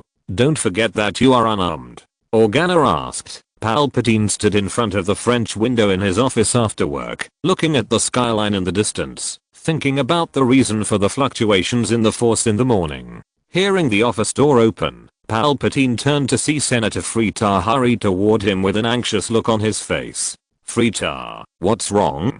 "Chancellor Palpatine, you need to see this." Arriving at the central holo projector, the Twi'lek senator pressed a button and the face of Cad Bane appeared. "What exactly is going on?" Bane said nonchalantly. "I'm sorry to bother you, Speaker. I have taken control of the east wing of the Senate building. Of course, the senators here have become my hostages for the time being. If you care about them, I suggest you release Zero the Hutt from the detention center not far from here." Palpatine looked at the holographic projection. "You should know that the Republic will not tolerate such threats. If you consider taking the reckless action of kidnapping a senator in exchange for the Hutt, I assure you that you will not leave Coruscant." Just as Palpatine responded, Robinino in the control room of the Senate building pulled a switch, shutting down the entire Senate circuit system and doors. Cad Bane smiled and continued, "I'm sorry to remind you that the Senate is now under my control. I have the final say now." At this time, Ant-Man and Quicksilver were walking in the corridor of the Senate, and the lights around them suddenly turned off, which made them very confused. The two Avengers looked at each other. "What exactly is going on? Is this a drill? But why were there no alarms going off?" Anakin, who was now emerging from Padme's office, was also experiencing the same problem, and began walking down the hall to where his wife was. Palpatine tried his best to open the door of his office. If he were Sidious, he would easily be able to open it through the Force, but he was now the Supreme Chancellor of the Galactic Republic. Fritar, help me open this door, Palpatine ordered. It's no use, Speaker, Fritar said dejectedly. The doors are closed due to emergency functions. The bounty hunter has complete control of the Senate. Undeterred, Palpatine rushed to the communicator for help. He said to the communicator, "This is Chancellor Palpatine. Is there anyone outside? Can I come in?" There was no response, so he switched to another frequency and continued to send out a distress signal. "GD Council, is anyone there?" Freetower added, "That won't work, Speaker. When they took control of the entire building, they obviously cut off all communications with the outside world." Meanwhile, Cad Bane was collecting the communications devices of all the senators in the hall. Padme stood with Organa and Chucky. "We can't let them search me," she whispered. Organa asked in confusion, "Why?" Chucky, who was standing behind Padme, saw something briefly peeking out of Padme's sleeve. It looked to be metallic as it gleamed in the emergency lights. "What's that?" Senator Chucky muttered. Shahan Alama appeared out of nowhere and quickly snatched the object that Chucky had seen from Padme's sleeve. Padme stood up in horror as Shahan Alama examined the device in her hand. "What is this?" Cade asked. "Did you find anything, Shahan, or Singh naturally recognized this thing. It seems that Shahan has discovered a lightsaber." "Lightsaber?" Bane asked. "So, there's a GD in the building?" Shahan held the lightsaber and stared at Padme curiously. "How did you get this thing?" Padme said nothing. Cad Bane pulled up the communicator on his wrist and called out to the rest of the team, "Watch out for the GD. There's a GD lurking somewhere in this building. Find him." After saying that, his eyes fell on the second floor. He caught a glimpse of a sneaky figure. Cade quickly took out his gun and shot at the fleeing figure. "Looks like we don't need to look anymore. The GD is right here," Cade said to his team. Ant-Man ran very fast. Bullets flew over his head. "Pietro, I'm in trouble here." "What happened?" "There's a cowboy and some thugs chasing me, and I need help." Do you mean cowboy?" asked Quicksilver. Ant-Man said as he ran. "He's wearing a damn stereotypical hat. It's not a cowboy but something else." Quicksilver was surprised and said, "Really? There are cowboys in the Milky Way too. That's so cool." "Peter Scott, what happened?" Ant-Man rubbed his head, opened his eyes and looked, then said in a relieved tone, "Anakin, they're catching up." "Nonsense, run, we'll talk later," Ant-Man said, and ran with Anakin. Anakin instinctively reached out, trying to pull out his lightsaber, only to find it gone. "Oh, damn. Padme took it." The bounty hunter Obanino's voice came from behind the two of them. "Go after that GD. He doesn't have a lightsaber." Ant-Man and Anakin ran down the hallway, the pursuers shooting at them around the corner. They continued running until they turned another corner. The two hunters turned the corner and stopped in their tracks as they saw the hallway was now empty. Where did they go? Anakin and Ant-Man were hiding in a room together, both crouching behind a table, and two bounty hunters entered the room to search, but unfortunately they didn't find the two disheveled guys behind the table. "Those are bounty hunters. What are they doing here?" Anakin muttered to himself. Ant-Man quickly said, "They've taken a group of senators hostage in a hall." Anakin is now worried, because the hall Ant-Man mentioned is undoubtedly where Padme is. More importantly, one of them has a lightsaber. Ant-Man said this and looked down to where Anakin wore his lightsaber, looking at his friend in surprise. "Their lightsabers are yours." Anakin didn't respond and asked, "Where's your particle suit?" Ant-Man finally understood his current situation and said helplessly, "Hope is doing some repairs on it." "So, you don't have a suit and I don't have a lightsaber?" Ant-Man was also speechless. "I think we are two fighting scums now." Anakin smiled bitterly and said, "You're doomed. Just wait to be ravaged by the bounty hunters." "Oh, shut up. You're lucky Pietro is here too." "What?" Anakin raised his head sharply and asked Ant-Man eagerly, "Can you get in touch with him?" Chapter 86 Natasha. Quicksilver was strolling down the hallway nonchalantly, and honestly, he wanted to run at high speed like a madman to find out what happened after he and Ant-Man separated. But he knew now was not the best time. Right now, he needed to be patient, even though he hated it. "Hey, Quicksilver, are you there?" "Quicksilver." exclaimed Scott. What happened? Well, long story short, there are a group of senators being held hostage by bounty hunters. I'm with Anakin now, and neither of us has any equipment, so you're the only one left. Quicksilver, are you still there? Sorry, Scott, just dealt with one of them. Suddenly, Quicksilver was stunned to see that the robot he had killed actually popped out of its turret, with all the gun barrels pointing at him. Okay, what the hell is going on? Is he dead? The turret immediately began firing at Quicksilver, who nimbly dodged. Scott. Quicksilver ran along the corridor, saying, I'll call you back later. I'm in trouble now too. In another area of the Senate building, Ant-Man and Anakin are heading to the control center. They hope to get inside and restore power to the rest of the building. Once they reach their destination, the two discuss how to get in. However, before he could move forward, the door opened, and a bounty hunter stepped out. Instinctively, Scott thrust out his arms and grabbed him by the neck. Ant-Man gritted his teeth and held onto the struggling bounty hunter. Anakin punched the bounty hunter on the head, and the struggling bounty hunter collapsed and lost consciousness. The two entered the control room, with Ant-Man muttering to himself, so how does this all work? Ant-Man snapped his fingers and began to open a control panel. Give me some time. Just as Ant-Man began to concentrate on his work, the door opened from the outside, and before Anakin could react, he saw Aura Singh walking out from behind the door. Hello, GD. The blaster shells then came at Anakin, forcing him to quickly dodge the bullets in the small space. However, Ant-Man didn't have time to dodge and was hit in the shoulder by a bullet, causing him to grimace in pain. Scott. Anakin called out worriedly. Aura said nonchalantly, I didn't die so quickly. It took me a long time to find you, because I don't have the same force skills as you. Anakin looked at the pale woman, sitting up against the wall, and asked, Who are you? None of your business, GD Knight. Aura sneered, and a moment later Anakin fell unconscious. Help me get these two men to Bane. Ant-Man glared at her. Anakin was unconscious, he was injured, and God knows what else kept Quicksilver busy. Be gentle please, don't be so rough with me. You're cute, but not that cute. Aura muttered, poking Ant-Man's injured shoulder with his finger. Ant-Man and Anakin were led into the hall where they were brought before Cad Bane. The bounty hunter looked the two over for a moment. Bane taunted, fearless hero. Sometimes I really admire your GD Knight's courage to save the world. Bane then looked at Ant-Man. Who are you then? You look like a criminal to me. Shahan said from beside Bane. He's one of the members of that new group we've been hearing about. The Avengers? Which one are you? Ant-Man glared at them defiantly. Ant-Man. Cad Bane looked at Ant-Man and said, it's nothing special if I guess.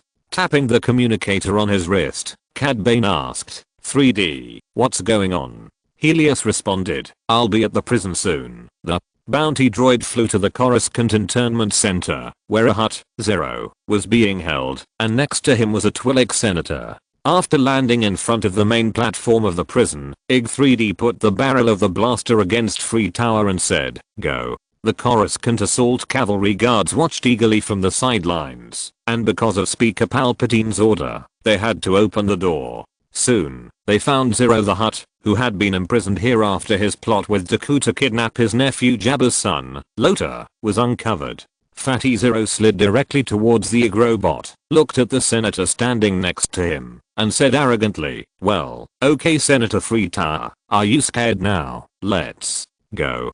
3D will point at Free Tower. You come with us. What? Said Fritter, shocked. But IG-3D said to Bane via the communicator, the target is safe. Okay, it's time to move on to the next step.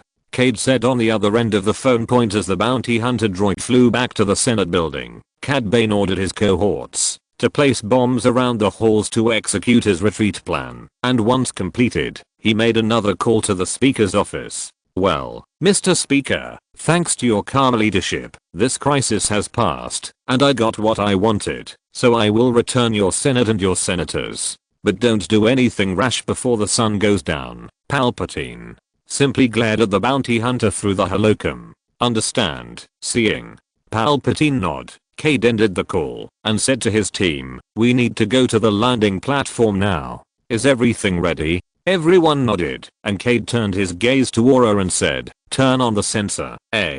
Series of buttons are pressed on the central sensor, and a host of sensor beams shoot out. When everything was ready, Cade said to the senators, "If you cross these sensor beams, the whole room will explode." When he reached the door, Cade turned around and said sarcastically, "Senators, GD Knights, Avengers, I bid you all a farewell with the highest respect." The moment the bounty hunter left the room, Padme immediately moved to Anakin's side, checking on him.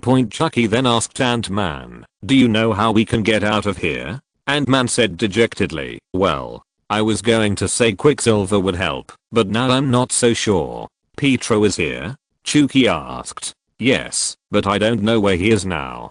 Cad Bane and his companions walked to the landing platform, and at this moment, several gunships descended from high above to their side. Clone Commander Fox and his Coruscant guards all rushed out, their weapons pointed at the bounty hunters. "Bounty hunter, do you think you can escape? It's still not too late to surrender," Palpatine said viciously in the holographic communication. However, Cade just grinned at the speaker's foolish behavior. "Mr. Speaker, I'm afraid you're acting foolishly with regard to your senator's life. If I'm not careful right now, the east wing of the Senate building will explode." Palpatine's body tensed, then he collapsed helplessly, muttering, "You win, bounty hunter." After the call, Commander Fox was about to put down his gun when he heard some strange noises. A silver blur rushed out of a door and stopped at the edge of the platform. Suddenly, Shahan turned the gun and pointed it at Cad Bane's head. Cad Bane roared, "Shahan, what the hell are you doing?" "Oh, sorry." Shahan's voice suddenly changed. As her other hand reached up to remove the mask, her red hair fell down, and her fair skin replaced the orange markings. "Shahan is just a temporary identity of mine." Not knowing who the woman was, the bounty hunter opened fire at her. She dodged the blaster quickly before a silver blur carried her to safety. Quicksilver gave her a big hug and excitedly shouted, "Natasha." "Hey, Pietro." Black Widow greeted warmly before adding, "While it's good to see you again, we still have work to do." Chapter 87. One more person. Quicksilver took a step back, still smiling. "Oh, okay, wait a minute." He rushed out like a bolt of lightning, instantly throwing all the bounty hunters' weapons on the ground in front of them, and casually said, "Can you surrender now?" Seeing this, the clone guards raised their guns and aimed at all the bounty hunters. Black Widow also walked out of the bunker with two familiar pistols in both hands. Cade gritted his teeth, pressed a button on his wrist communicator, and spoke into it, "It's your turn." A deep, dark laugh sounded from the other end of the line. A shadow appeared from above between Quicksilver and Cad Bane, followed by the same dark laughter. Looking up, Quicksilver's eyes widened in shock and he quickly ran away before a huge armored body landed in front of Bane, with arms outstretched, reaching for the clone. The giant armored trooper quickly killed a large number of clones by brutally breaking their arms, twisting their necks, or smashing their chests with a single punch. "I hope you won't get bored waiting." It turns out to be him. "Who is it? That freak that attacked Commander Gree's ship?" "Fire." Absorbed the blaster, his body visibly bulging, and then all of the appendages rushed forward, killing every clone it caught. "One hell of a way to reunite, huh, Pietro?" Black Widow yelled, firing at the freaks that were tearing apart the clone troopers. Quicksilver gritted his teeth and ran out to save several clones who were about to be killed by Dirt. Seeing this, Black Widow also took the initiative to rush to a nearby clone and pulled him back from Dirt's clutches. The appearance of Dirt made Quicksilver, Black Widow and the clones completely unable to care about Cade and the others. The bounty hunters took advantage of the chaos and walked onto the spaceship carrying Zero the Hutt and the terrified Freetar Point. After everyone got on board, Bane launched the spaceship from the building, looked back at the chaos caused by Dirt, and shouted loudly, "Dirt, go." Seeing that the spaceship was slowly taking off, Dirt sprinted to the end of the platform, jumped into the air with all his might, and then landed steadily on the spaceship. The entire spaceship was shaking violently. "You almost overturned the spaceship, you fool." Kieluo roared, then shut his mouth awkwardly under the intimidation of the ancient bounty hunter's gaze. "Shut up, you worthless pile of rotten meat." Cad Bane saw a spaceship heading towards them and found that there seemed to be several clones inside. He grinned bloodthirstily and said, "Our friends are here," tilting his head. Derd also saw the incoming spaceship. Without thinking, he jumped down, flew briefly in the air, and crashed into the opposite spaceship. He roared, "Hello." He looked at the 6 clones and a fat-looking Twi'lek, smiled cruelly, and then said softly, "Goodbye." Frita screamed as Derd punched her in the face, knocking out several teeth, before she lost consciousness. After completing the task, Derd crouched down and jumped off the falling spaceship, sailing through the air again and landing near his previous position, scaring the HUD Zero again. He looked back at the spaceship just now. It was falling towards the city below, and then saw the fire of the explosion appear. Cad Bane ordered one of his droids to speed back to their ship, as the Republic would soon be in pursuit. Turning to Zero, he said, "It seems that prison has not had much of an effect on you." Zero said exaggeratedly, "Oh, you can't imagine the unspeakable suffering I have endured. It is so terrible. I doubt I will ever recover." Derd said coldly, "After being buried alive for more than half a century, you still say the word suffering to me." Key. Luo trembled and said, "I don't want to be." "I'll say it again. Shut up. You piece of rotten meat." On the terrace of the Senate building, many first responders arrived to treat the injured clones, while others ran into the Senate building. Off to the side, Quicksilver and Black Widow stood side by side, covered in dirt and grime, with several minor injuries. "Well, didn't expect to see you here, Natasha." "Me too, Pietro. You're working with bounty hunters." "It's just a temporary cooperation." "What happened? Where did you end up?" "Same as you, except I traveled to a planet that is obviously in chaos. A desert world. Tatooine. Never heard of that." Black Widow smiled and asked, "How many planets have you heard of, Pietro?" Quicksilver scratched his head, smiled awkwardly and said, "Not many." A gunship landed not far from them, and Captain America, Falcon, War Machine and the Wasp walked out of the gunship. They were all wearing combat uniforms and ready to go. When Captain America habitually scanned the area, his eyes fell on Black Widow, who gave him a tender smile. Captain America opened his mouth slightly, somewhat incredulous. He rubbed his eyes and looked again, finally making sure that he was not hallucinating. The other Avengers also saw her. Captain America took a step forward, and then Black Widow ran to him and hugged him tightly. "You do not know." "I know, Steve," Black Widow said happily, before greeting the others and giving each one a warm reunion hug.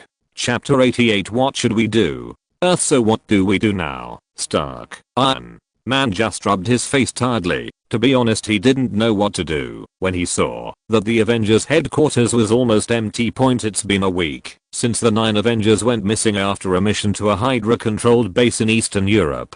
Iron Man is more anxious than ever. His friends and teammates are missing, vanished from the face of the earth, and he has no idea how this happened. The moment the connection between him and Captain America was severed, Iron Man immediately donned his latest armor and flew at nearly the speed of light to their last known location. When he arrived, he found a large group of Hydra agents tied together, a giant Ultron head named Ultimo, a Quinjet parked there, and clear signs of a fierce battle point. But there were no members of the Avengers, no sign of Captain America, Black Widow, the Wonder Twins, Ant-Man and the Wasp, his best friend War Machine, Birdman, Falcon, or Ultron's Vision. Not one. Iron Man tried his best to figure out what was going on here, but all he got was static and sparks from the base's technological malfunction.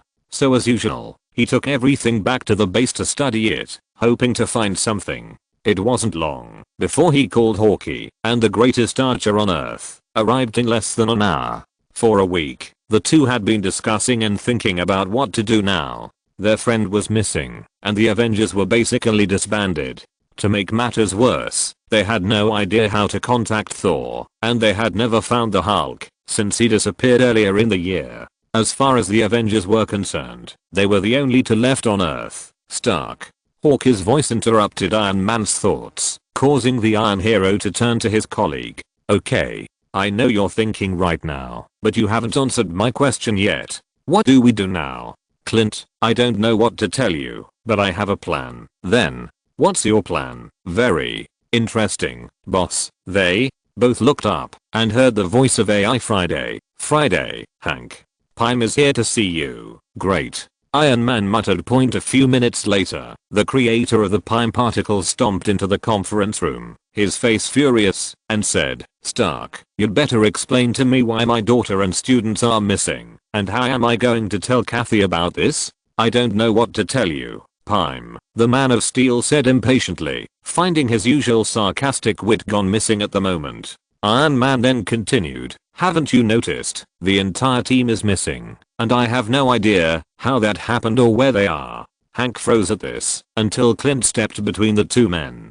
Hawkeye said firmly, "Alright, stop arguing, both of you. Right now, we are dealing with the disappearance of 9 superheroes. We don't know where any of them are. The last thing we need right now is a meaningless quarrel like this between you two. If you want to argue, save it for later." The two men looked at each other and stopped arguing. Iron Man leaned lazily on the conference table. "What the hell is going on, Stark?" Hank asked. "1 minute, Hope and Scott's sensors are working fine, and the next minute, they disappear." Iron Man said coldly, "Did you not hear me? I just said that the entire team is missing, and Earth is suddenly short-handed without the Avengers to defend it. Clint and I can only do so much, because there are only 2 of us. What are you going to do?" Iron Man frowned. "What should I do?" "Listen, Pime, if you don't realize this, then I repeat, before we figure out the reason, we just go looking for them aimlessly. Do you think it's feasible?" Hank Pym grabbed the back of a nearby chair, calmed down, sighed and said, "Okay, Stark, what can we do now? First, we can look at the technology I acquired from the Hydra base, as this may be the reason why the team is missing. We have now discovered how this technology works, and we are one step closer to finding our lost friends and family." Hawkeye stood up and said, "I'm going to contact some old friends to see if I can find any clues." Hank Pym asked, "Can you contact Fury? He might know something." "Friday, contact Fury." "I don't have his contact information, sir." "Then, maybe next time. Dr. Pym, if you're willing, the technology I brought back from the Hydra base is now in the laboratory. We'd better start studying these technologies as soon as possible. These are the most important things at the moment. Let's see if we can find any clues. Lead the way, Stark." If you're listening to this novel on a channel other than Fanfic World, it means they downloaded and uploaded it without effort. We cordially invite you to visit our channel, Mundo Fanfic Novelos. There you'll find the original version of this story and you can explore many other novels of various genres. We're waiting for you to immerse yourself in a world of incredible novels. Chapter 89, Spider-Man shopping for vegetables. 2 weeks later, Manhattan, the city that never sleeps, as the center of New York's 5 most famous boroughs. The city has gained greater historical significance over the past few years. That is, it is home to Earth's mightiest heroes and was, at one point, their main base of operations. A young man had just finished a long day of school and now took on the role of a vigilante in a homemade costume. Not having Uncle Ben around was the biggest change in his life. Thinking of his late father figure, Peter Parker, aka the Amazing Spider-Man, hung his head with a slight hint of sadness and guilt. He shook himself away from the thoughts. Spider-Man pocketed his phone, tightened the straps on his backpack, jumped out of the car, activated his homemade web shooters, and began swinging between the skyscrapers of Manhattan. Honestly, the past few months felt like a blur. He kept asking himself how on earth this had happened to him, but for now, Spider-Man was enjoying the exhilarating feeling of swinging through the air. Spider-Man cheered and fired a strand of silk before landing on a nearby rooftop. He sat on the edge and pulled his mask off while opening his backpack to take out his dinner. He smiled and muttered, "Thank you, Aunt May." He ate his meal in big mouthfuls, humming to himself as he looked out over the Manhattan skyline. His eyes landed on that one skyscraper, Avengers Tower, once the headquarters of Earth's mightiest heroes, standing proudly in the Manhattan skyline. He had seen it many times by now, but seeing the big A printed on the building still made him feel dizzy. It's been an eclectic year, to say the least, for himself and the world. From when he gained his powers at the end of his freshman year, to the events of Sokovia, when the entire country was blasted off by the crazy robot, Ultron, to the first 3 months of his sophomore year. While Spider-Man is busy figuring out his powers, the world at large is going through some major shifts. The Avengers lineup has undergone a huge change, with the original 4 Avengers either resigning for personal reasons or leaving on their own, and 5 new members taking their place. Spider-Man is working hard on the sandwich in his hand. "Hey, that looks good. Can you share some?" A male voice came from behind. Spider-Man stood up sharply, his sandwich falling from his hands. "Oh, I'm sorry, I didn't mean to." Spider-Man turned around and was surprised beyond words when he saw who was behind him. It's Iron Man. Spider-Man tapped the sides of his goggles to make sure they weren't malfunctioning, then reached his hand through his mask and rubbed his eyes just to make sure he wasn't hallucinating. "Why you? Second don't." Spider-Man was completely speechless at this point. "Tony," Iron Man said simply, or as you're better known, Iron Man. Iron Man then lands on the rooftop and the front of the armor opens, revealing Tony Stark's true form. Spider-Man's eyes widened to their limit as he fumbled to put his mask back on, at least in a decent way. When he tried to speak fluently, his mind became a mess and he stuttered and couldn't get a complete sentence out. I can't believe it. You are Iron Man." Spider-Man felt ashamed of his performance. After trying to calm himself down, he said directly, "I'm Spider-Man." "Spider-Man?" Iron Man frowned slightly. "Really? Not Spider-Cop? Spider-Boy?" Peter Parker shook his head and repeated, more firmly this time, "Spider-Man." Iron Man simply nodded, pulled out his phone, opened the file, and said, "Spider-Man, take a look at this." A slightly grainy video is shown of someone in a crudely made red and blue suit wandering around the car thief, grabbing the man's legs with webbing and pulling him away. The camera eventually stops on a freeze frame of Peter's mask. The next video shows Spider-Man diving in front of a speeding car that nearly hits a bus, and he stops it in a split second before jumping out of the way and waving away. Iron Man looked up and asked, "It's you, isn't it?" Spider-Man frowned and said, "That's not me." "Ah, you sure? Who else wears clothes like this?" Iron Man asked with a smile. "The videos are posted on YouTube, right? I mean, most of them are fake." "I just saw you swinging down the street," said Iron Man. Spider-Man sighed as he realized he couldn't prove himself and awkwardly said, "So why are you here?" "Let me have a good chat with you." "Me? What to talk about?" Iron Man pondered for a moment and said, "What I want to say is that I have an invitation." Spider-Man could feel his heart pounding at this moment and asked tentatively, "Invite what?" "Join the Avengers." Iron Man replied, "You've been on our radar. We've been wanting to talk to you. It's just, you know, we have a lot to deal with." "You want me to join?" "Yes." "You're kidding. You've got to be kidding." "I can't possibly. I'm too young." Iron Man smiled. "As far as I know, there is no age requirement for the Avengers."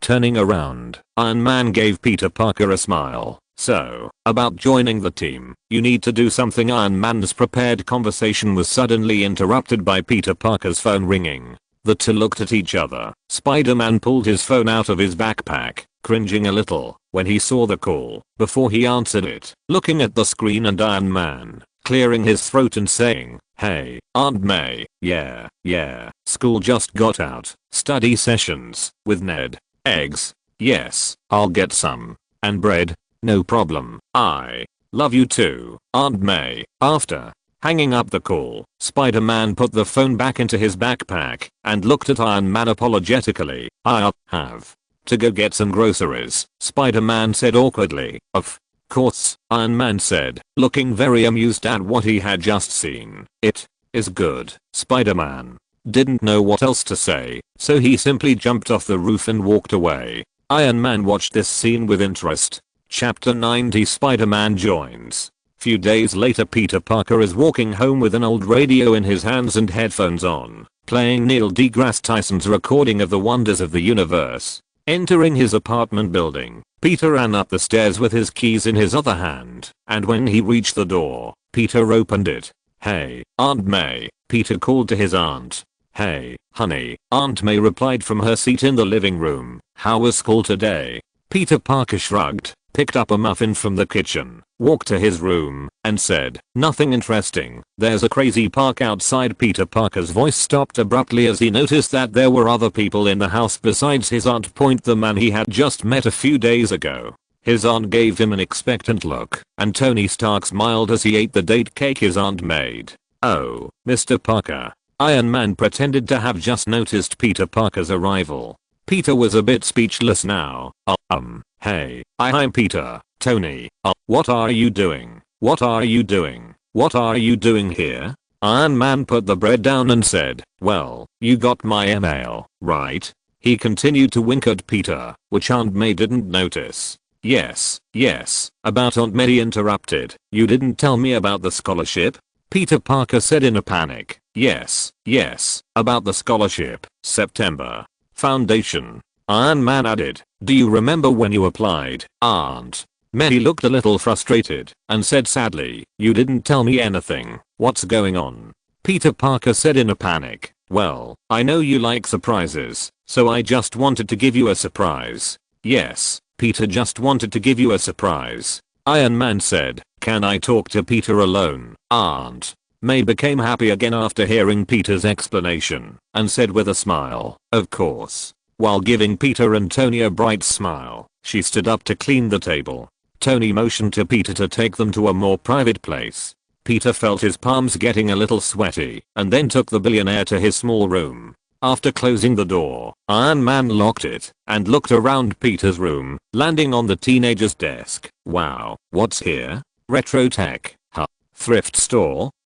Actually they are all useless things." Iron Man said calmly, "That's right, Peter Parker." Iron Man crossed his arms, waiting for Peter to say something, because he was obviously thinking about something. "Look, I know I didn't apply for anything," Iron Man interrupted him. "We didn't end our conversation on that rooftop yesterday." Peter Parker paled visibly and swallowed nervously. "Spider-Man," Tony said, tentatively calling the name again. "Not many people like Spider, but you make it positive." "Spider-Man?" Peter Parker tried to play it off. What are you talking about?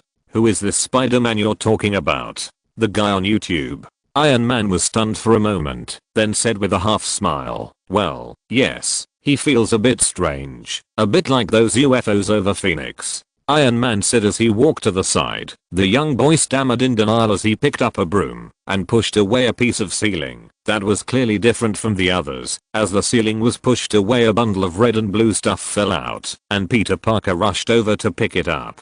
Iron Man once again asked knowingly, "Spider-Man?" Peter sighed. "You know, I had a great day, Mr. Stark. Didn't miss the tram, and did really well on my exams." Iron Man picked up the boy's homemade tights and asked, "Does anyone else know?" "No, even your Aunt May." No. Peter Parker said quickly, "If she knew, she would be scared. When she is scared, I will be scared." And then Peter didn't finish his sentence. Iron Man put the mask's goggles up to his eyes and asked, "Can you see clearly with this thing on?"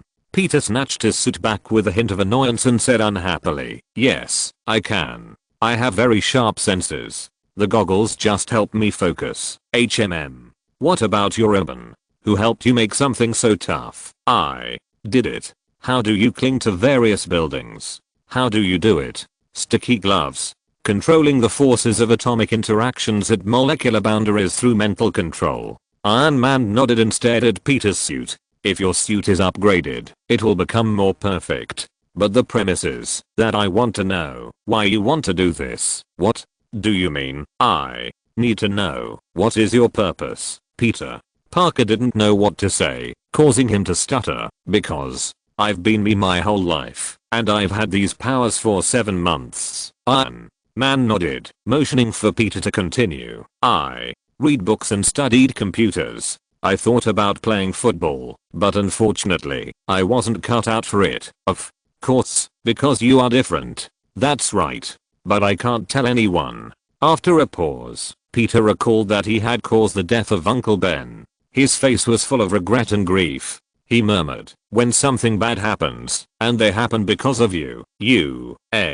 Silence fell between the two, and Iron Man understood what Peter Parker said. He also thought back to his time in Afghanistan, where he was taken away by the Ten Rings and escaped. Years later, he created Ultron, and as a result, his own actions almost destroyed humanity on Earth. Breaking the silence, Iron Man spoke up. "So you want to do your part to make the world a better place, huh?" Yes, yes. Iron Man looked at the young superhero. Strangely enough, Peter Parker actually reminds him of both himself and Captain America, and the color pattern on his suit may be a combination of his signature red and Captain America's fiery blue. The billionaire sat on the cot in Spider-Man's tiny room, patted Peter on the shoulder, and asked, "So, ever leave Queens?"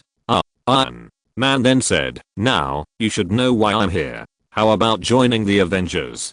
Spider-Man Peter Parker nodded seriously and firmly. Chapter 91 Attorney Matt Murdock. Boom. Damn. It's him. What is he doing here? For the love of God, shut up and put your gun away. A man in red descended from above on his next target, knocking the criminal to the ground with a clean hit on the head with a stick. Daredevil. Just a guy in some weird clothes. The guy in red threw his stick against a nearby wall, where it rebounded and hit the thug in the forehead. The sound of a pistol being loaded caused him to immediately pull out another stick and throw it at the gunman. The gun was knocked out of the man's hand. The gunman held his hand and wailed in pain. He looked up with a look of fear, because Daredevil was already standing in front of him, with his fist pulled back to gather strength. The gunman felt only a sharp pain on his cheek, and the rest was darkness. Daredevil stood over the small group of unconscious criminals, casually pulling out some rope and tying up the villains. The sound of police sirens in the distance was getting closer. Taking one last look at his surroundings, he rushed out of his position and headed for the nearby fire escape. Daredevil quickly climbed up the ladder and reached the rooftop, peering down to see the police arriving on the scene. As law enforcement began dragging the thugs into their patrol cars, he finally decided to call it a day.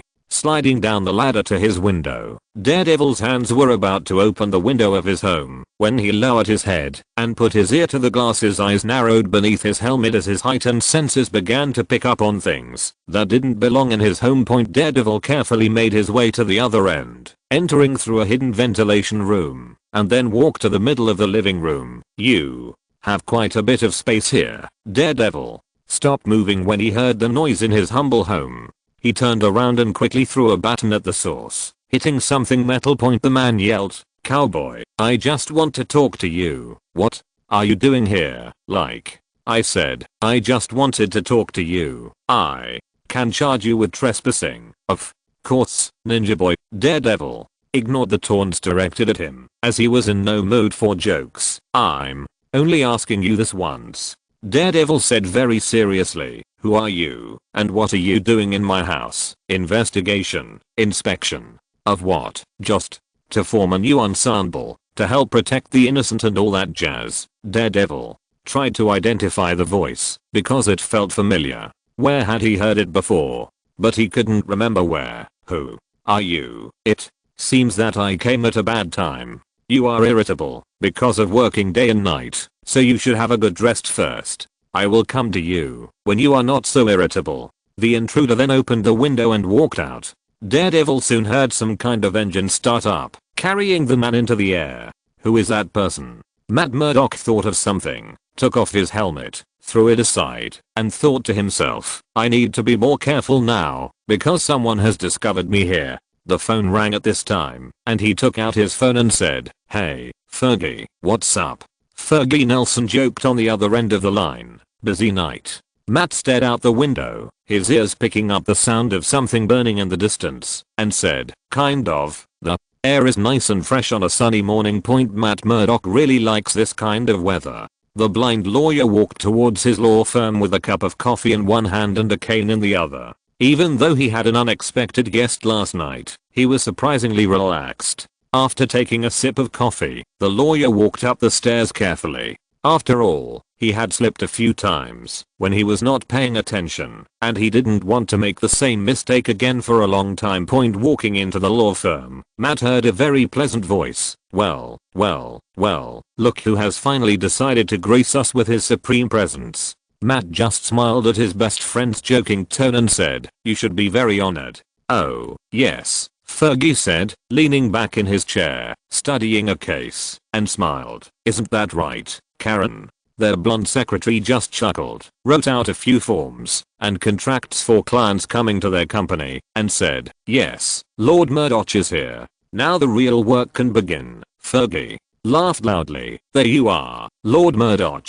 It's time to get down to our real work. The blind lawyer shook his head at their antics and walked towards his desk. What do we have on today? Matt asked. Any progress on the Richard Dresden case? Matt was waiting for his best friend's answer when he suddenly caught a whiff of cologne and his ears picked up footsteps at the front door of their law firm. The person at the door knocked in a funny pattern, catching Karen and Fergie's attention. Oh, a new customer comes so early, Fergie said seriously. Matt remained excited silent, staring at the front door, because he had smelled the same smell yesterday. Fergie pressed the remote control and shouted to the outside of the door, "The door is open." As someone appeared outside the door, Fergie and Karen froze in shock. Lawyer Fergie stammered, You, yeah, I know. You don't have to be too shocked to see me here. You're Tony, damn Stark. Matt inhaled sharply and tightened his grip on his cane. Actually my middle name is Edward, not damn, Iron Man joked, but actually, it's a pretty cool name when you say it out loud. So, it's nice to meet you all. Chapter 92 Daredevil joins. As Karen and Fergie stared at Iron Man in amazement, Matt's eyes were also fixed on Iron Man's eyes, even though he could not see anything. Would you like something to drink? Or a snack? Karen asked quickly as she walked towards the coffee machine. No. Thank you, Fergie stammered. What on earth can we do for you? Well, not you, Mr. Nelson. Exactly. Your friend. Feeling Iron Man's gaze resting on him, Matt asked, Me? So why exactly did you come to me, Mr. Stark? Iron Man shrugged and said, Ask for your help. What do you mean? Let's form a team and we can talk privately, okay? Matt narrowed his eyes and glared at the billionaire. Karen immediately asked nervously, Is there anything else important that he needs to talk to you alone? Nothing much, actually, Ms. Page. I've been meaning to discuss a very important subject with Mr. Murdoch here, and I thought he might want to consider it, said Iron Man. Fergie couldn't help but wonder aloud, are you making him an offer he can't refuse? Just a life-changing opportunity that will benefit all three of you tremendously. Matt, who had been silent the whole time, said bluntly, What makes you so confident? What if I don't buy your story? Then I think you kept that white whale of Kingpin locked up longer than he should have been. At the mention of Fisk, Karen's eyes widened and she flinched, and Matt tensed and put away his cane. I don't want to brag, but I did have some influence in keeping him in jail longer than he was supposed to be. And through the safety net, I found out. Shut up. Matt interrupted him and said as if he had accepted his fate, Let's talk in my office. Iron Man pretended to be surprised. Is it really possible? However, Matt said firmly, Fergie and I have made many decisions together. Whatever you ask for, we both have to hear it together. Iron Man nodded approvingly. The three of them quickly took their seats in Matt's own office, Fergie drumming his hands nervously on the table. Beside he was Matt, his hands folded on the table in front of him, facing the relaxed, reclining billionaire. He said flatly, Let's not beat around the bush here, Stark. Why do you want me to join the Avengers? Fergie paled when he heard this and looked back and forth between Matt and Stark, feeling his mouth go dry. Iron Man chuckled. What makes you think that? Mr. Stark, I'm not one to joke about serious matters, Matt said bluntly. Your threat to me is basically announced to the world who I am. The reason you can so easily grasp my other special identity is just because of the safety net you have. Iron Man finally got serious. Well, Matt Murdock, I want you to join the Avengers. Hearing Iron Man's proposal, Fergie almost foamed at the mouth with excitement. He wiped his mouth, jumped up from his seat quickly, and almost shouted at the top of his lungs. What do you want him to do? I reject. What? Fergie yelled. Matt, are you serious? Iron Man seemed very calm about this. Matt said firmly, Mr. Stark's job is to deal with the threat of the end of the world, but my job is here. I'm just a lawyer. Iron Man muttered to himself. Okay, Matt, but I still have to tell you something. In the past few years, the world has been threatened.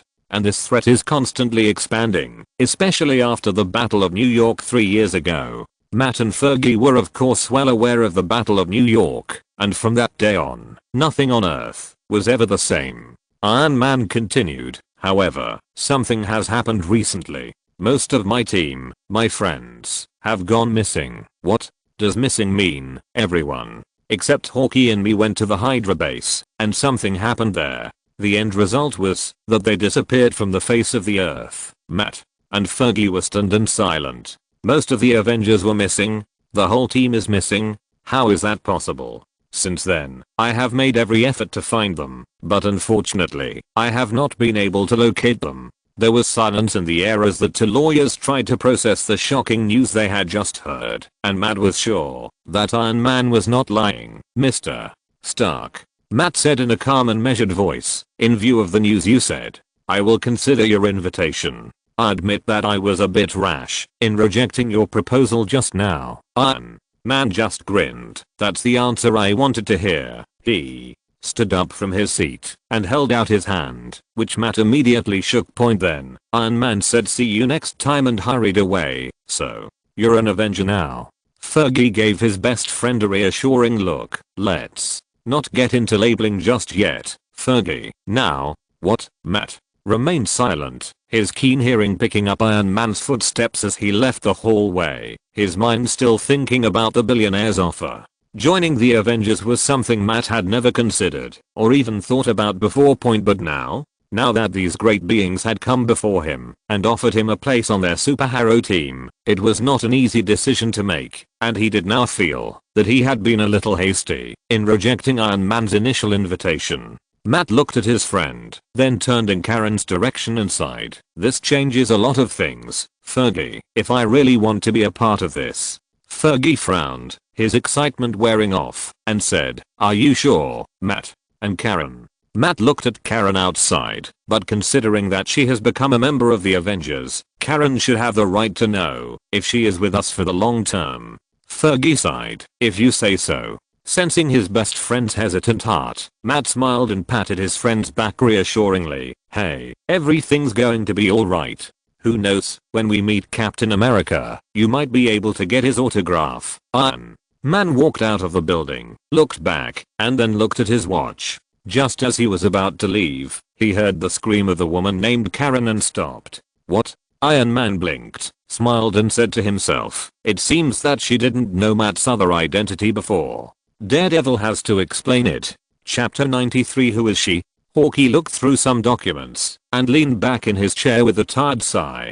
On the side, Iron Man was eating shawarma in one hand and a data pad in the other. The two men were silent, doing their own things, until Hank Pym arrived with an angry face. Hank walked in and asked expressionlessly, would you mind telling me what you two are doing? Iron Man glanced at Hank and said nonchalantly, looking at some important documents, looking for the Avengers and everyone. What do you mean, Hawkeye? Sensed the tension between the two and quickly spoke before Iron Man. We are looking for our teammates and newcomers. Newcomers? Hank repeated in confusion. Why are you looking for newcomers? Shouldn't your most important thing now be to find those missing people? Iron Man said calmly. He just said that we are doing both. Besides, finding new members for the Avengers is something I have always wanted to do. It's just, well, their disappearance forced me to do it now. Hawkeye also said firmly, listen, Hank, we not only have the responsibility to find the other members of the Avengers, but also the responsibility to keep the Avengers alive. The Earth is now short-handed. We must pick up the pieces and form a new team to ensure the safety of the planet. Hank wanted to refute, although he was reluctant to admit it, but Pym understood their thinking. After all, at a certain point in his life, he also performed missions on behalf of the entire Earth to ensure the safety of the whole world. In fact, although S.H.I.E.L.D. was infiltrated by Hydra, he still believed in the Avengers' determination to protect the Earth, which was the main reason why he was willing to compromise and let his daughter and apprentice join them. So, he kind of regretted asking this question. Who are they now? Hawkeye and Iron Man stopped what they were doing and looked up at the old inventor/hero, then at each other. Iron Man asked confusedly, what? Hank said unhappily, who are they? Who did you recruit? Iron Man handed the data pad in his hand to Hank without saying a word. Pym took it from Iron Man and looked over the new recruits he had made so far. Spider-Man? Hank muttered to himself, is this a joke on me, and man? Iron Man and Hawkeye grinned at Hank's words. Iron Man then said, no it's not. I've been keeping an eye on this guy since I first heard about him a few months ago. This kid has great skills and potential. Hank frowned. Kid? What are we talking about here? 20, 19, 15, 15. Hank exclaimed. What were you thinking, Stark? Why in God's name would you choose a high school student? You should take a look at his information first. Iron Man said confidently. Hank stared at the billionaire for a moment before glazing down at the information he had compiled, and what he saw was not disappointing to say the least. The ribbon has a super strong tensile strength. Did you give it to him? Iron Man said with some pride. He made it himself. This kid is a natural little genius. He made a spider web shooter by himself. Hank couldn't deny that he was impressed by the 15-year-old Spider-Man. A 15-year-old could do this? Hank looked up and said, he's still a kid, though. Yes, a kid who can stop a bus with his bare hands. Iron Man pointed out, a kid who chooses to do so of his own accord, without anyone instigating him to do so. Imagine what would happen if we taught him how to avoid the mistakes we made. I can't believe it. Hank stared at Iron Man for a while, and he saw the heaviness and fatigue in the eyes of this billionaire man. He could also feel this fatigue himself. Sighing, Hank decided to put aside the question about Spider-Man's age and move on to the next person. The first word he found was the person's occupation. Lawyers? Hank called out. Who do you choose, Stark? He becomes a lawyer just for personal interest, that's all. Iron Man said lightly. Hank laughed in anger, shook his head, and read the document carefully, his expression becoming more serious. He asked, he is blind? How can he fight? Iron Man motioned for him to continue reading, and Hank patiently flipped through the pages, discovering that this lawyer had extremely strong hearing, smelling, touch, and taste. The Devil of Hell's Kitchen? Hank mused. That's a pretty apt nickname. Hawkeye said excitedly. Of course, Matt took on several thugs and the big villain named Kingpin alone, which was very good. So that's it so far? Just these two? Iron Man nodded. Yeah, the only two people I've come into contact with. There are a few others in Manhattan that I've always wanted to meet. Hawkeye handed the information in his hand to Hank and added, plus some people scattered around the world. Hank flipped through several files, taking a few seconds to scan each one. Boss, the three men looked up at Friday. I just received a letter from Colonel Fury. What did he say? Let me in, Stark. I need to talk to you. Everyone present was stunned for a moment because they had not contacted Nick Fury since the disappearance of the 9 Avengers. Tony pressed the remote control to let the former director of S.H.I.E.L.D. in. Nick Fury was still wearing a windbreaker and an eye mask. Hey, Nick. Iron Man greeted lazily. Glad you finally came. Fury ignored Iron Man's attitude and asked, the Avengers are missing? I know exactly what you're thinking, Stark. You think I've done nothing about this? Iron Man shrugged and said, that's something only you know. Fury rolled his eyes at Iron Man's typical banter before looking at Hawkeye and nodding at him. Then he turned to Hank, and the two of them stared. Iron Man couldn't help but sarcastically asked, so, what did you want to say in your busy schedule to come here? Can you find our wayward teammate? Fury simply shook his head, mentally berating himself for not being able to find the missing hero. Although Iron Man had been arguing with Fury, he actually had great hope in his heart that Fury could bring good news to his teammates. But until Fury finished speaking, he felt that his hopes were shattered, and he could not hide the disappointment on his face. Hawkeye also asked, then why did you come here? I found some things that might surprise you, Fury said. The three of them stared at the former director in confusion. Iron Man said impatiently, Nick, stop keeping us in suspense. As it stands now, I have another potential new candidate who wants to state her expertise in person. Oh, then show it to me, Hawkeye said. She's not here now. Iron Man asked loudly, can you tell me who she is in one go? Fury stared at Iron Man, looking between him, Hawkeye, and Hank. An important person. Chapter 94. What I missed. So you recruited a 15-year-old boy to join the Avengers? Iron Man said helplessly. What's the problem with this? This kid has potential. He voluntarily chose to be a hero, and none of us told him to do so. That's why he was chosen. Why do people think I have ulterior motives? I even gave him a new suit so that he won't make any of the mistakes we made in the past. How is this considered irresponsible? In the conference room of the Avengers headquarters, everyone present remained silent after Iron Man finished speaking. Matt Murdock sat to the left of Iron Man, his hand running over a braille lawsuit he was working on. Hawkeye sat across from the lawyer, his legs propped up on the table, a book in his hands. Hank Pym was sifting through a datapad, looking over some of his research. Peter Parker sat closest to Iron Man, and despite his silence, he really felt out of place right now. Do you feel better now?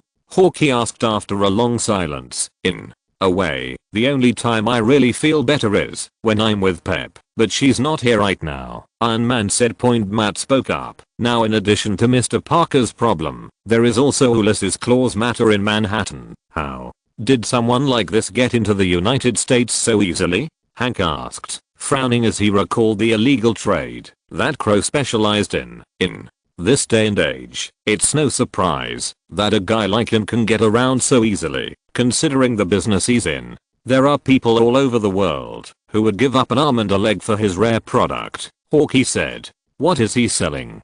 Daredevil asked. Hawkeye recalls a conversation he had with Iron Man a few months ago and says, the rarest metal on Earth, vibranium. The same metal that Captain America's shield is made of, and it's virtually indestructible.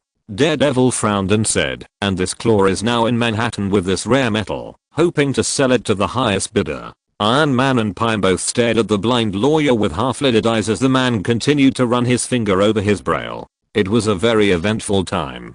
Iron Man sighed and shook his head. He looked at Peter, who was fidgeting, and asked, what's wrong, kid? Is there something biting you? The young hero looked up. Oh, nothing much, Mr. Stark. You sure? Yeah. Peter Parker paused for a moment, then looked sheepish. I really need to get home. Homework. Hawkeye's face was full of surprise. Daredevil smiled at Peter's words. Even Hank shook his head in amusement, and Iron Man stared at the high school student blankly, then rolled his eyes and said unhappily, I'm going to pretend I didn't hear you say that. Daredevil joked, Mr. Stark, those of us who are older must not hinder Mr. Parker's education. After all, young people are the future of this country and the world. Iron Man said sarcastically, well, since you two can't be away from home for more than an hour. Soon, Peter and Matt were sitting in the backseat of a self-driving car. There was a slightly awkward silence between the two of them, Peter drumming his fingers on his knee as he turned his face toward the window. Mr. Parker, Matt Murdock said suddenly, could you stop banging your hands on your knees? It's a bit noisy for me. Peter blinked, looked down at his hands, then looked back at the blind lawyer, and asked in surprise, wait, can you hear me tapping? Matt replied cryptically, I can hear a lot of things. I can hear your stomach digesting the quesadilla you ate at Avengers HQ, the cars driving on the highway a few miles ahead, and that fly that just flew past the driver's window. Peter stared at Matt in silence with wide eyes as his brain processed what the lawyer had just described. That's wow. So you have super advanced senses? Peter asked excitedly. Matt frowned at the teen's change in demeanor. Yeah, it makes up for my blindness. Wow, that's awesome, Peter praised. I had a similar experience, but it was really weird. I mean, I could hear and see everything at the same time, but man, it was overwhelming at first. Matt said to Peter in a knowing tone. Yeah, it was weird the first few days. Peter recalled of when he first gained his powers. Everything was hitting me at the same time. It was trippy. Matt pointed to his ruby glasses and whispered, I know this feeling. I had the same reaction when I was blind. I couldn't even sleep well. All I felt was everything around me. Peter leaned back in his seat and said happily, maybe this is a good thing. All of us superpowered guys are united. Matt frowned at the question. Although he was a slightly pessimistic person, he was not one to simply suppress negativity for the sake of negativity. On the contrary, he liked to deal with those positive and sunny people, which was why Foggy Nelson was his best friend. Finally, Matt nodded. That's a good idea. Peter looked at Matt's serious expression, but felt a little embarrassed. I was just kidding. You know. Matt nodded at the high school student, a familiar feeling coming over him. So, I remember you were from Queens, right? As the two New Yorkers begin to develop a connection, at Avengers headquarters, Hank Pym is once again working tirelessly in the lab to better understand the circumstances that led to the Avengers' disappearance. However, one thing came to his mind, something he had discovered recently, and a problem that had been bothering him. Hank has seen many videos of Hydra scientists conducting experiments, and he was still watching that video when Iron Man walked in. Iron Man jokingly said, "I don't know what this means to you, Hank, but have you ever considered taking a break? Because the number of rings around your eyes would make Saturn jealous." Good humor as always, Stark, Pym said coolly, his eyes never leaving his gaze fixed on the video in his hands. Iron Man asked, "Pym, what are you looking for? What might we have missed? But I've read this material a dozen times, and I'm sure I haven't missed anything." "You're sure, right?" Hank asked. "Can you explain to me what this is?" Hank held up the tablet, showing a graph of fluctuating wavelengths. Iron Man asked in confusion, "This is the remaining energy of the base. What's wrong? Is there a problem?" Hank muttered, "I've noticed a few odd things. First, not only has the energy not subsided, but it's spiked several times since they disappeared. You're missing something. We're all missing something important." Iron Man crossed his arms, thinking about what Hank said. "Well, what do you think we missed?" "Things we don't fully understand," Hank said. "These energy readings, I try to match them up with quantum fluctuations and so on, and there's some connection, but it's completely different." "So what? Are you saying Hydra is working on something new?" "Maybe." Hank looked down at the tablet. "There may be more at the foot of that mountain than we initially discovered." Iron Man asked, "More hidden equipment and technology? Do you mean us need to go to that base in Eastern Europe again?" "I couldn't agree more, Stark," Hank said. Iron Man smiled and said, "Oh, are you suddenly interested in adventure?" "I recognize that in this case, it's not enough to just stay in one place and do research. It requires a more hands-on approach. So, when do you want to go?" "The sooner the better. Friday. Make a list of the tools and equipment we'll need." Chapter 95. Exploring the nine-headed snake base again. Tony Stark was hovering in the sky wearing his latest Iron Man armor, scanning every corner of the Hydra base where the Avengers disappeared. Although he had checked the base thoroughly last time, he still checked it carefully this time, hoping to find some useful clues. "It's a mess," Dr. Pym said. Iron Man said nonchalantly, "As long as I can find the missing Avengers, I don't care about this mess." The billionaire flew over to the quantum expert and helped put aside some heavy equipment that was blocking the way, and continued, "Not to mention that, if we were to do a thorough cleanup here, some evidence and clues might be lost in the process, which would be counterproductive." Hank agreed, then shook his head and said, "It would be better if it could at least be moved a little bit, so that it can help us check it." Iron Man said impatiently, "Do I need to repeat it 1,000 times, or is your hearing not working well?" Hawkeye saw the two quarreling again, frowned and shouted, "Are you two annoying? We have been here for several hours, and found nothing, except a bunch of scrapped computers and software. Friday can recover and reorganize them," said the Iron Man. Hank thought to himself, "But how do we know if it works? What the hell are they doing here?" Hawkeye found an abandoned tablet under a pile of rubble, looked at it and said, "The screen is cracked, and now it can't be turned on." Friday, access this tablet and restore all data. Give me a few minutes. The connected server appears to have more files than I expected. At the same time, Hawkeye tapped on the screen a few times, and it actually lit up, although it only flickered a few times. He excitedly tapped the side of the datapad lightly, hoping that this would work, even for a short while. Hawkeye muttered to himself, examining the tablet carefully to see if he could repair it. On the other side, Iron Man, Hank and Spider-Man continued to inspect the base point. Hawkeye shouted excitedly, "I opened it. Although it's just a video, I got some useful information." All three were now standing on either side of Hawkeye, their eyes filled with excitement, and all four were staring at the cracked screen. The video shows that there used to be a strange device in the laboratory. In the center of the laboratory, there was a vortex of matter. Hydra scientists surrounding it kept throwing objects into the vortex, and then these objects disappeared in the energy generated by the machine. Ultimately, the video ends with a Hydra soldier entering a swirling energy ball and disappearing. The four of them stared at the video, unable to calm down for a long time. Spider-Man muttered, "This place feels like Stargate when I watch this." Hank turned his gaze to Iron Man and asked, "Stark, what did you come up with?" Hawkeye simply looked up and stared at his surroundings, his eyes landing on a pile of destroyed equipment, and said, "That's a machine they built, but my instinct tells me that this isn't the first time they've made something like this." Hearing this, Hank Pym exclaimed, "Hydra does not develop their own technology, except stealing others' achievements, or integrating and piecing together from other sources. They are not creative, but just a group of shameless thieves." Hopefully, Friday can find some other Hydra base storing this technology.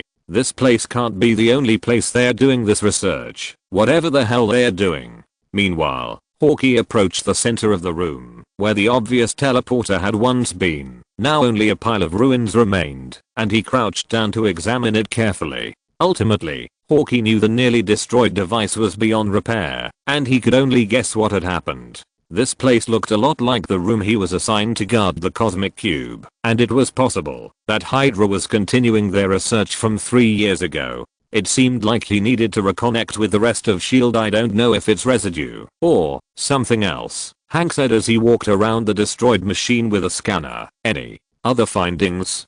Hawkeye looked at Pym. Hank responded, "I don't know how to describe it. It's unlike anything I've ever seen. It's not related to gamma rays, solar energy, or anything like that. It has something to do with quantum energy, but it's a tiny correlation." "Then, can you figure it out?" Iron Man asked. Walking to the center of the room. Hank said, "Maybe, but I need to bring more data back for research before I can find the secret." Iron Man asked his AI, "Friday, how's it going over there? Has the data been restored?" "Almost." Spider-Man suddenly shouted, "Guys, I found something." Hank, Iron Man and Hawkeye arrived at the high school team members in an instant, and with the help of Iron Man, he moved some debris and metal aside. There was some kind of indentation in the ground, but it was clearly not a natural one. It was a straight line leading to the rest of the destroyed mysterious device. "Okay, stand back." Iron Man quickly moved the rubble and debris aside until the center was cleared, revealing a door.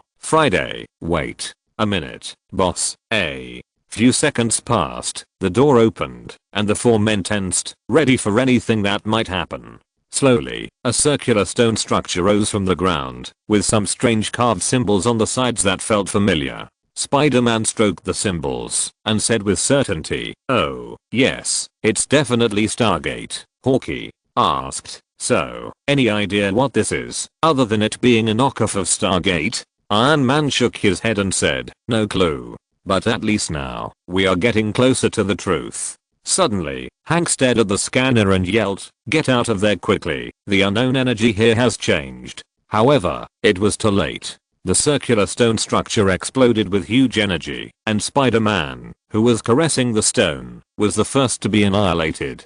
After the energy dissipated, there was nothing newly left where Spider-Man was standing. The remaining three looked at each other, and Hawkeye muttered, "Well, that's good. The recruited high school student team member is also missing."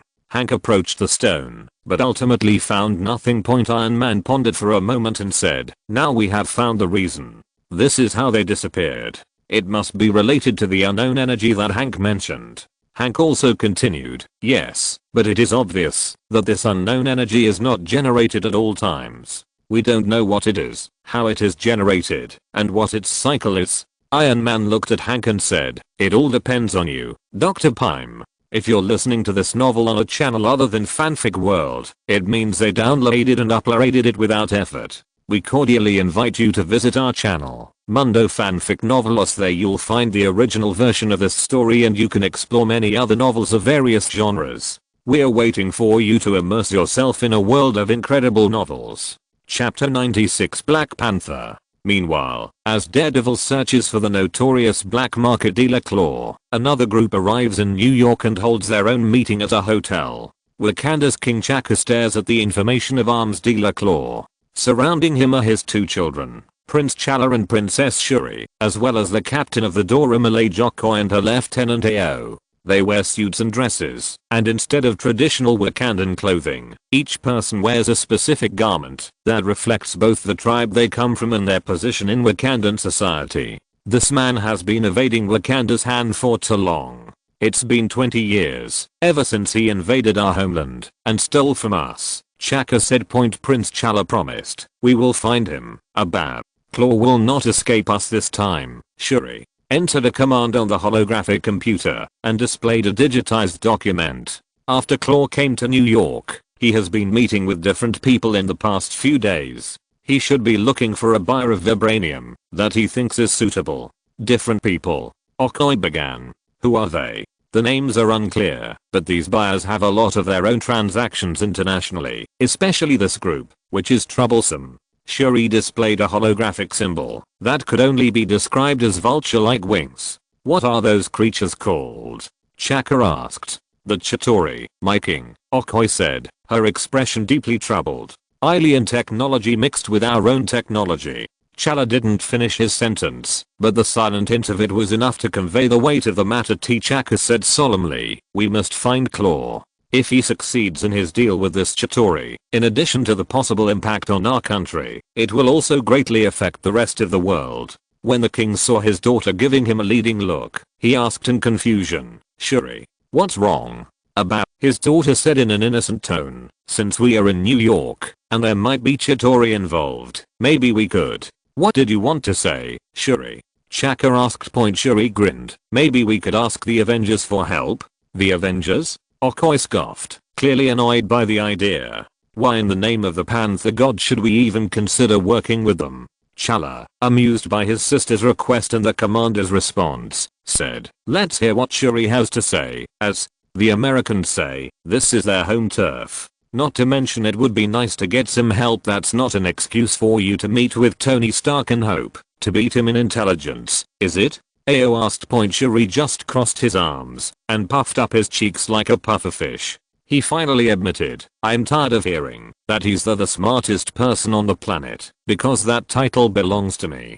Chala rolled his eyes in amusement. Finally, you told the truth. Then, he changed the subject and said thoughtfully, maybe what Shuri said makes sense. King Chaka asked, why do you agree with her? The prince took a deep breath and said, because of vibranium, Wakanda has been isolated from the outside world for many years, but now is the information age. We want to capture Claw. We will definitely need to rely on the power of the leopard god, which will inevitably attract the attention of the Avengers. So I would like to suggest that we get in touch with the Avengers for some assistance. We don't know if one or more of them will accidentally discover Claw's transaction tonight. If there are two of us, plus Claw and the trading party, wouldn't it be a melee? This will not be good for us to capture Claw. Then I'll think about it. Chaka acquiesced, and then reminded, but for now we will search alone. Shuri. Shit, jumping off the bed to hug her father. Thank you, Abab. The next night. Well, shotguns are simple, easy to load, career. Criminal Turk Barrett is back to doing what he does best. Hey, man, we want something more precise, not this cheap shit. These are the best you idiots can afford, and they are actually customizable, Barrett quipped. Very impressive, Barrett. I would be very pleased if you would just apply knowledge like this in a more professional and legal manner. Hearing this familiar voice, Barrett pulled a shotgun from the box in anger and fear, but Daredevil squatted down without any hesitation and closed the box, just in time to trap his hand. Barrett yelled in agony, while the gun bias tried to flee. Daredevil casually threw his guide stick at the thug who ran the farthest. It hit the back of the man's head and bounced back, accurately knocking the guys who bought guns to the ground. Daredevil said, nice to meet you, Barrett. We need to talk. For God's sake, man, why do you have to hurt me every time? Wasn't the kick I gave me last time enough for you? Barrett complained aggrievedly. Daredevil said calmly, this time, you'd better tell me everything you know honestly. Barrett blinked, surprised by the menacing aura Daredevil exuded, unlike his usual encounters with the devil of Hell's Kitchen. This time, he lived up to the nickname bestowed upon him by the city, and he really didn't seem to be joking now. There's an international criminal in this city, and I want to know when and where he's supposed to hold his grand auction. You know everything that's going on in this city, so where is Ulysses Claw? Daredevil asked. Barrett stared at Daredevil silently. Listen, man, I only heard rumors. But Daredevil's fist smashed through Barrett's car window, shattering the glass completely. I'm not in the mood for word games. You better tell me where Claw is partying, or I won't be punching glass next time. Alright, I'll tell you, man, don't get excited, Bartlett pleaded. But, Daredevil said cheerfully, now, give me a location and a date. Alright, said Bartlett, a little frightened. They're at the old dock, tomorrow night. That's it, man. Okay, can I go home now? Bartlett pleaded. Well, you did well this time.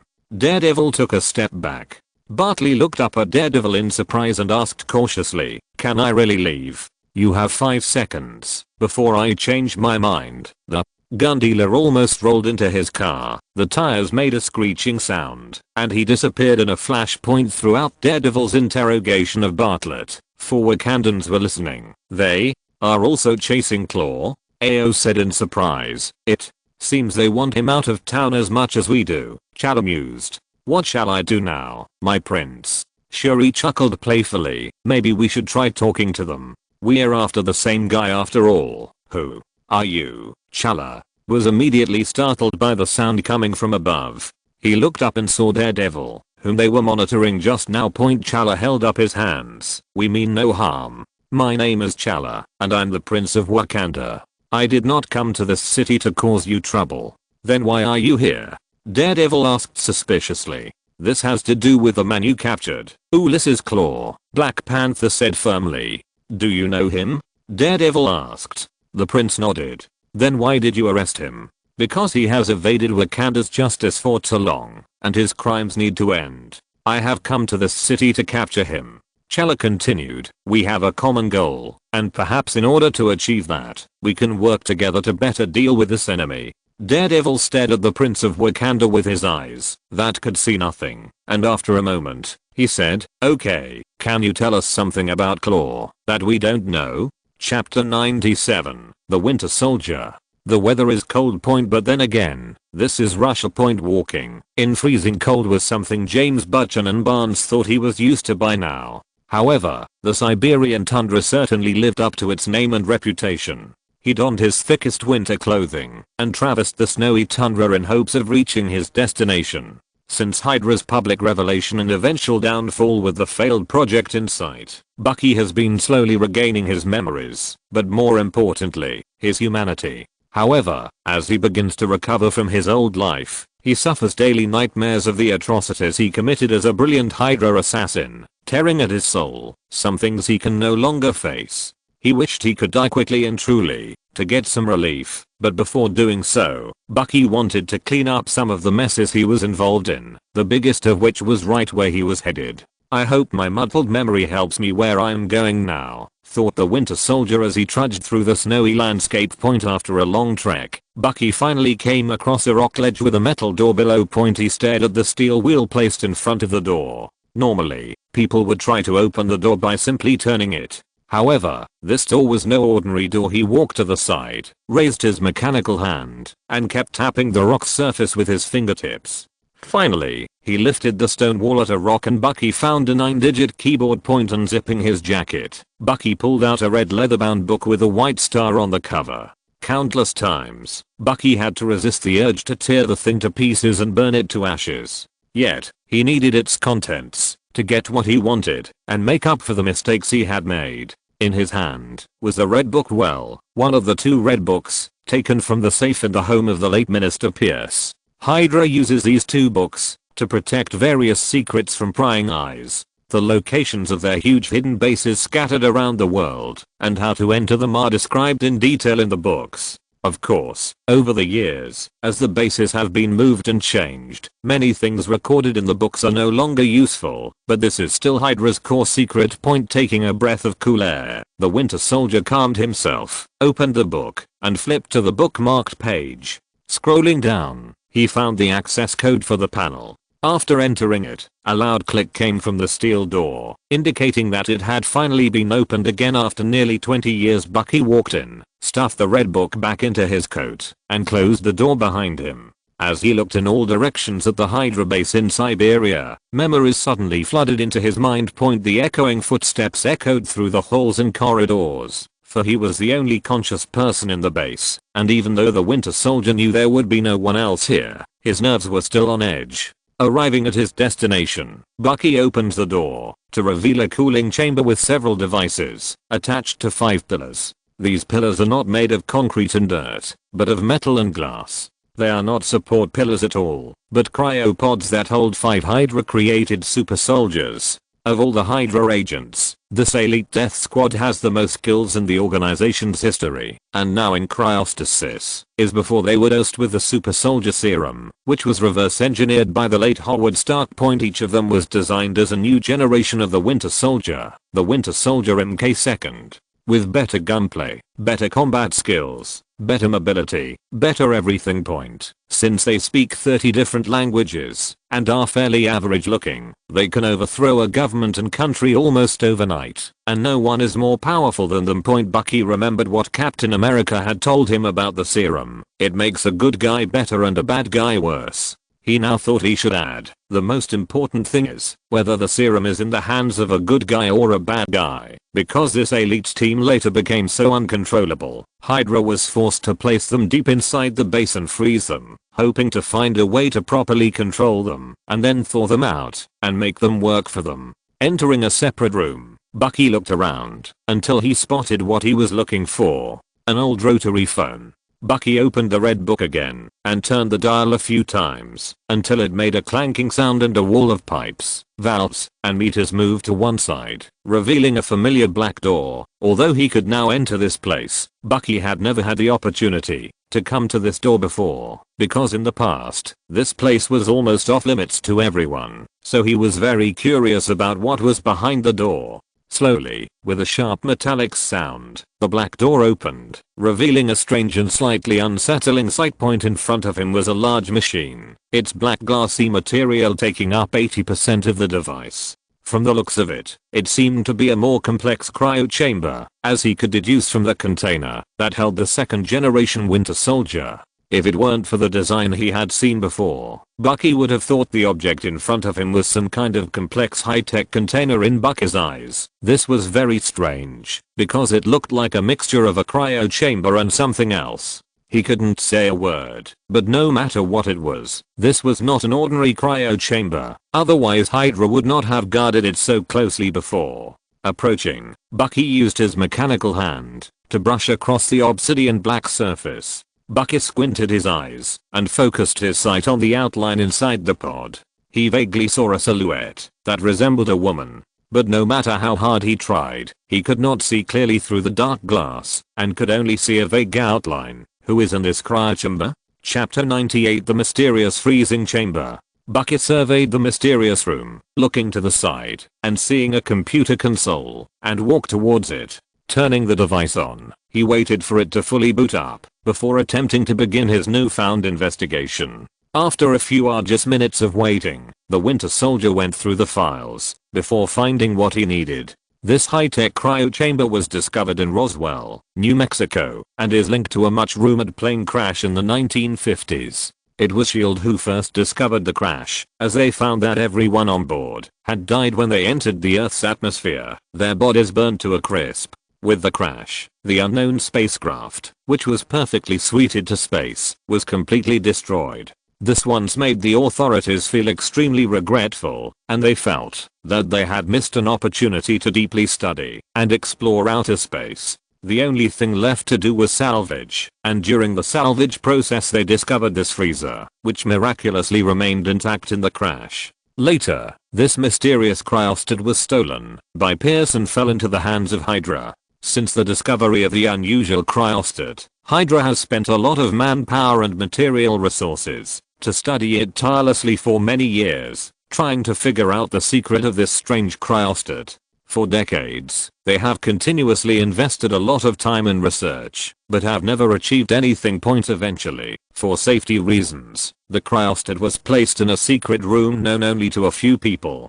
Even Minister Pierce did not know where the cryostat was finally placed. The only other topic of note about the cryostat was that it seemed to continuously emit an unknown energy. Stepping away from the computer, Bucky scratched his head and looked back at the pod when his eyes caught something behind it. He had obviously missed something sarcophagus amulet. There were traces of red between the words that were crossed out, and Bucky recognized the red thing at a glance. Dried blood. Bucky was now more uneasy than before he entered the room. Now that he thought about it, this whole room made him feel uneasy as soon as he entered it, like there was some kind of pressure. Was this the unknown energy mentioned in those documents? However, the Winter Soldier's thought process came to a screeching halt as steam gushed out of the pod and the lid vibrated upward. Bucky's eyes widened in horror, and within seconds his pistol was pointed at the cryochamber. The cryochamber slowly began to open, mist pouring out. The lights flickered for a moment, then remained steady.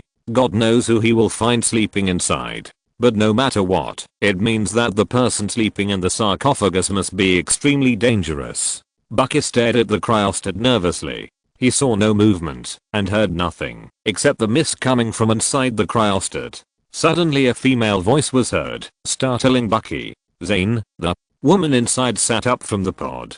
She looked about the same age as Bucky and was looking around in panic. Barnes didn't lower his gun because the woman's eyes fell on Bucky with confusion, fear, panic, and a hint of hostility. She didn't make any sudden moves like Bucky did, and they both stared in silence. This situation lasted for an unknown amount of time until the Winter Soldier carefully raised his hands and said, "I'm not here to hurt you. Of course, the premise is that you don't intend to hurt me." The woman stared at him, her eyes darting between his face and the two weapons in his hands. Bucky noticed and took a gamble, putting away his gun and knife. "Look, there's nothing to be afraid of.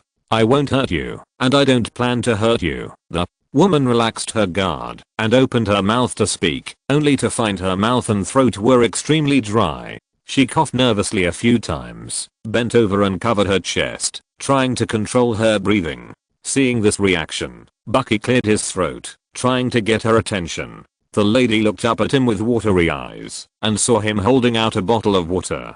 "Drink it, you must have been in there for a long time," said Bucky, who knew all too well what cryodehydration felt like. She took the bottle from Bucky tentatively, sniffed it, and drank the water in one gulp.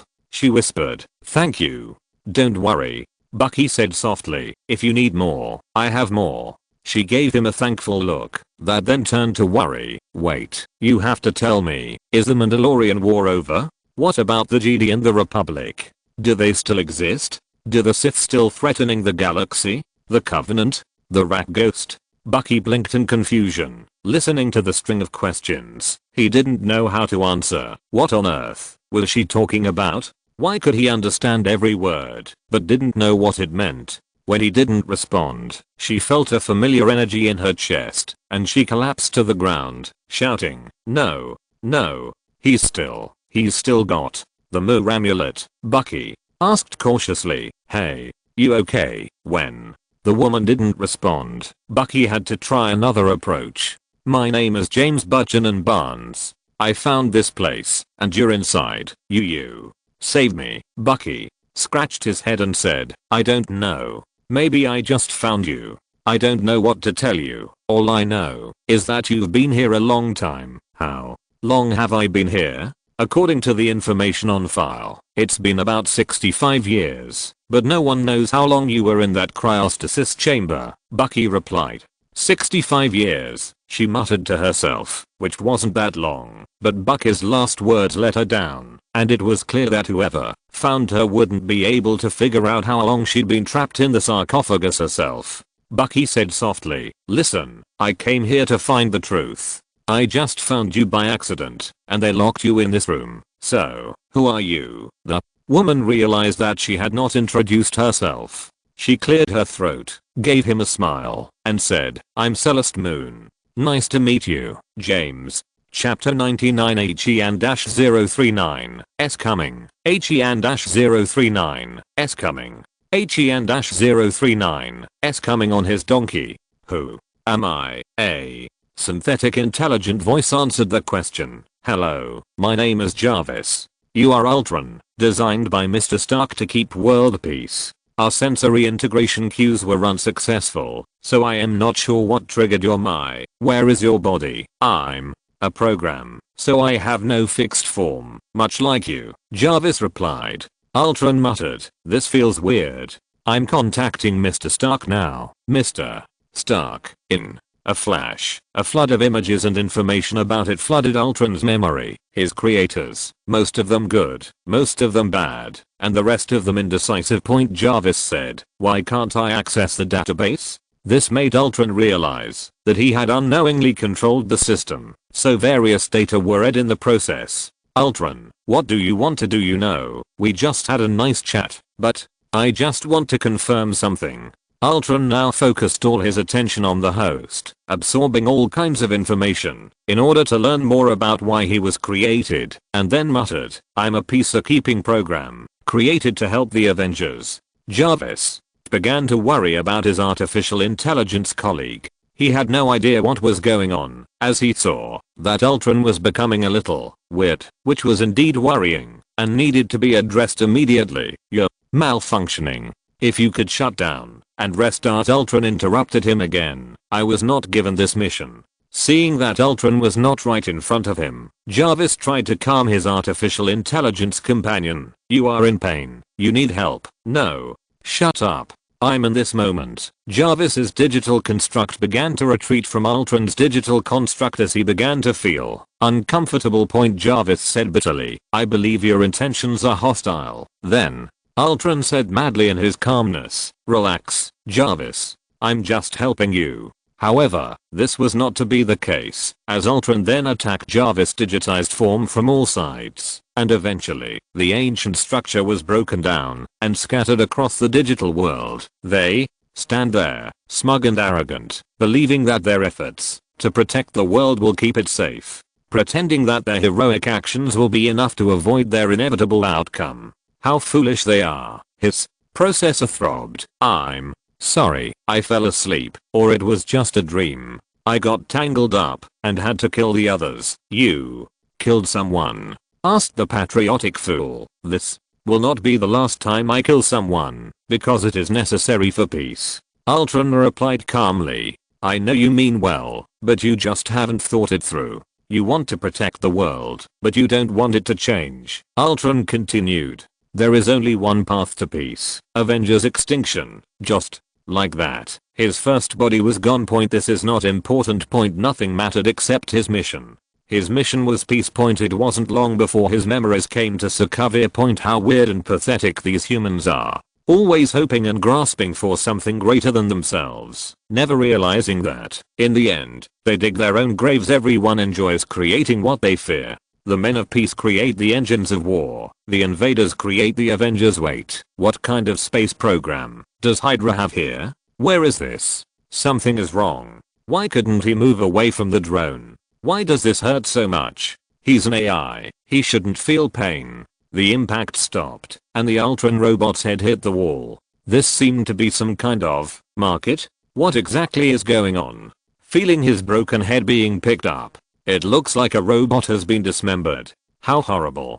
Hello. Ultron greeted calmly. I am surprised you're still able to run. Ultron's optics scanned the surroundings. Where am I? Is your memory processor not working properly? Ultron was silent, almost. Tell me, what year is it? Ultron expected to hear that he had somehow traveled into the future. However, he heard something completely different. Can you repeat that again? So the robot holding his broken head said it again. Okay, he definitely didn't hear it wrong, but where the hell was this? You alright, my friend? The robot asked. Who are you? Oh, I'm C3P0, the link between humans and robots. Tell me, C3P0, where the hell am I? You are on Coruscant, the capital world of the galaxy. C3P0 said politely. Excuse me, who are you? What is your manufacturer and identification number? Ultron lied. Due to the impact, the information was damaged. A lie, a cover-up. He was now in unfamiliar territory and needed to protect himself. 3PO, what are you doing here? A female voice came from behind the gilded robot. The robot holding Ultron's head turned around and looked at his master. Ultron was stunned. Why did he see Dr. Jane Foster's face? What kind of world is this? Ultron felt a little confused. 3PO said, this poor robot has lost its body, its memories, and its maker. Ma'am, what shall we do? Padme looked at Ultron, who was left with only his head, and asked, what's wrong with you? Like your butler said, I have lost my memory. Ultron said, but you seem very smart. Padme said with a smile, maybe I should take you to see Anakin. He always likes to study these things, maybe he can help you recover. 3PO said regretfully, ma'am, Master Anakin is not here. Padme sighed, well, I guess we'll have to find a way to get you back in shape. You don't need to help me. I can do it myself. Padme interrupted Ultron's nonsense and said, nonsense. We will find the nearest robot store and buy you a replacement body and you can continue your robot life. Ultron took one look at her face and knew she wasn't going to take no for an answer. And he couldn't move around right now because he couldn't leave his dismembered head and hack into any electronic devices at this point. It wasn't long before they came to a store that sold robot parts on shelves like a department store. After some bargaining with the seller, I successfully bought a headless scrapped robot. It took me a few minutes to connect the wires. Ultron checked the current processors of his new body. 300 languages? 6 million ways to communicate? Damn, that's a lot. But it's likely to have a huge impact in the long run. Are you okay? If Ultron could blink, he would have done it by now. Sorry, Padme. I'm just processing the functionality of the current form and running diagnostics. Oh, well, how does it feel? Padme asked. It feels a little clumsy and hard to move around. Ultron admitted. 3PO said happily, I have never encountered such a problem. You are a protocol droid. 3PO. Padme reminded. Our new friend here must have an entirely different body. Chapter 100. Ultron's gossip. After Padme and 3PO left, Ultron wandered around the market, taking in the sights. He decided it was time to abandon this body and enter the digital realm of this world. He wanted to get all the information he could and learn anything he could so that he could adapt to this new galaxy as quickly as possible. As he looked for some data ports to plug into, he found something that surprised him. Damn it. He couldn't believe his luck. Here they come. They're fucking here, the Avengers, and with him, in this godforsaken galaxy. They have apparently joined the Galactic Republic on its side in the interstellar war that has been raging across the galaxy for the past few months. Their exploits got a lot of coverage. What's it called? The HoloNet. Yes, the HoloNet. It's not as sophisticated as the internet on Earth, but it's easy for me to access. Well, he'll soon be using the technology here to exact revenge on the Avengers. Anyway, now, it's time to learn everything there is to know. It has been about a month since Ultron came to Coruscant. He has learned a lot, but there is still a lot to learn. Now, he has only one goal in mind, the Senate building of the Galactic Republic. Ultron searches the database. Oh look, there's Padme. She seems to be a senator of the entire planet. Interesting. She used to be the elected queen of the planet. She has some secret relationship with someone. It's time to check him out. Anakin Skywalker, a Jedi Knight, was known as a fearless hero. Oh, this is definitely a huge scandal for the Jedi Council and even the Galactic Republic. Padme Amidala and Anakin Skywalker are husband and wife. Ultron had spent a lot of time studying this galactic soap opera. He had learned about these Jedi Knights during his stay on Coruscant, and they were apparently the Galactic Republic's version of the Avengers. But they had a strange set of doctrines and codes that he could not understand. One of those codes is now clearly being broken by this Skywalker and Senator Amidala. What is this? Bounty hunter. Breaking into the Senate building. They apparently have some robots among them, which is great. He hacked into one of the droids and watched as Cad Bane, the leader of the bounty hunting team, led them through the Senate hall and into the control room. While they were busy with the hostage exchange business, Ultron moved his new body and hacked into the Senate's mainframe. The Galactic Republic is so huge, but it is so low level that the mainframe has almost no defense system installed. This new body was too clumsy, and he missed his old body on Earth. Maybe it's time to gather resources and start making my own body. He now has access to everything in the Senate mainframe, and if it's so easy To hack into the holographic network, then stealing data must be a breeze point, but now, something interesting seems to be happening on the landing platform, and Ultron, not wanting to miss out on the exciting shootout that is sure to take place, visits the landing platform footage at one of the entrances. Oh, look, Black Widow has returned to her flock.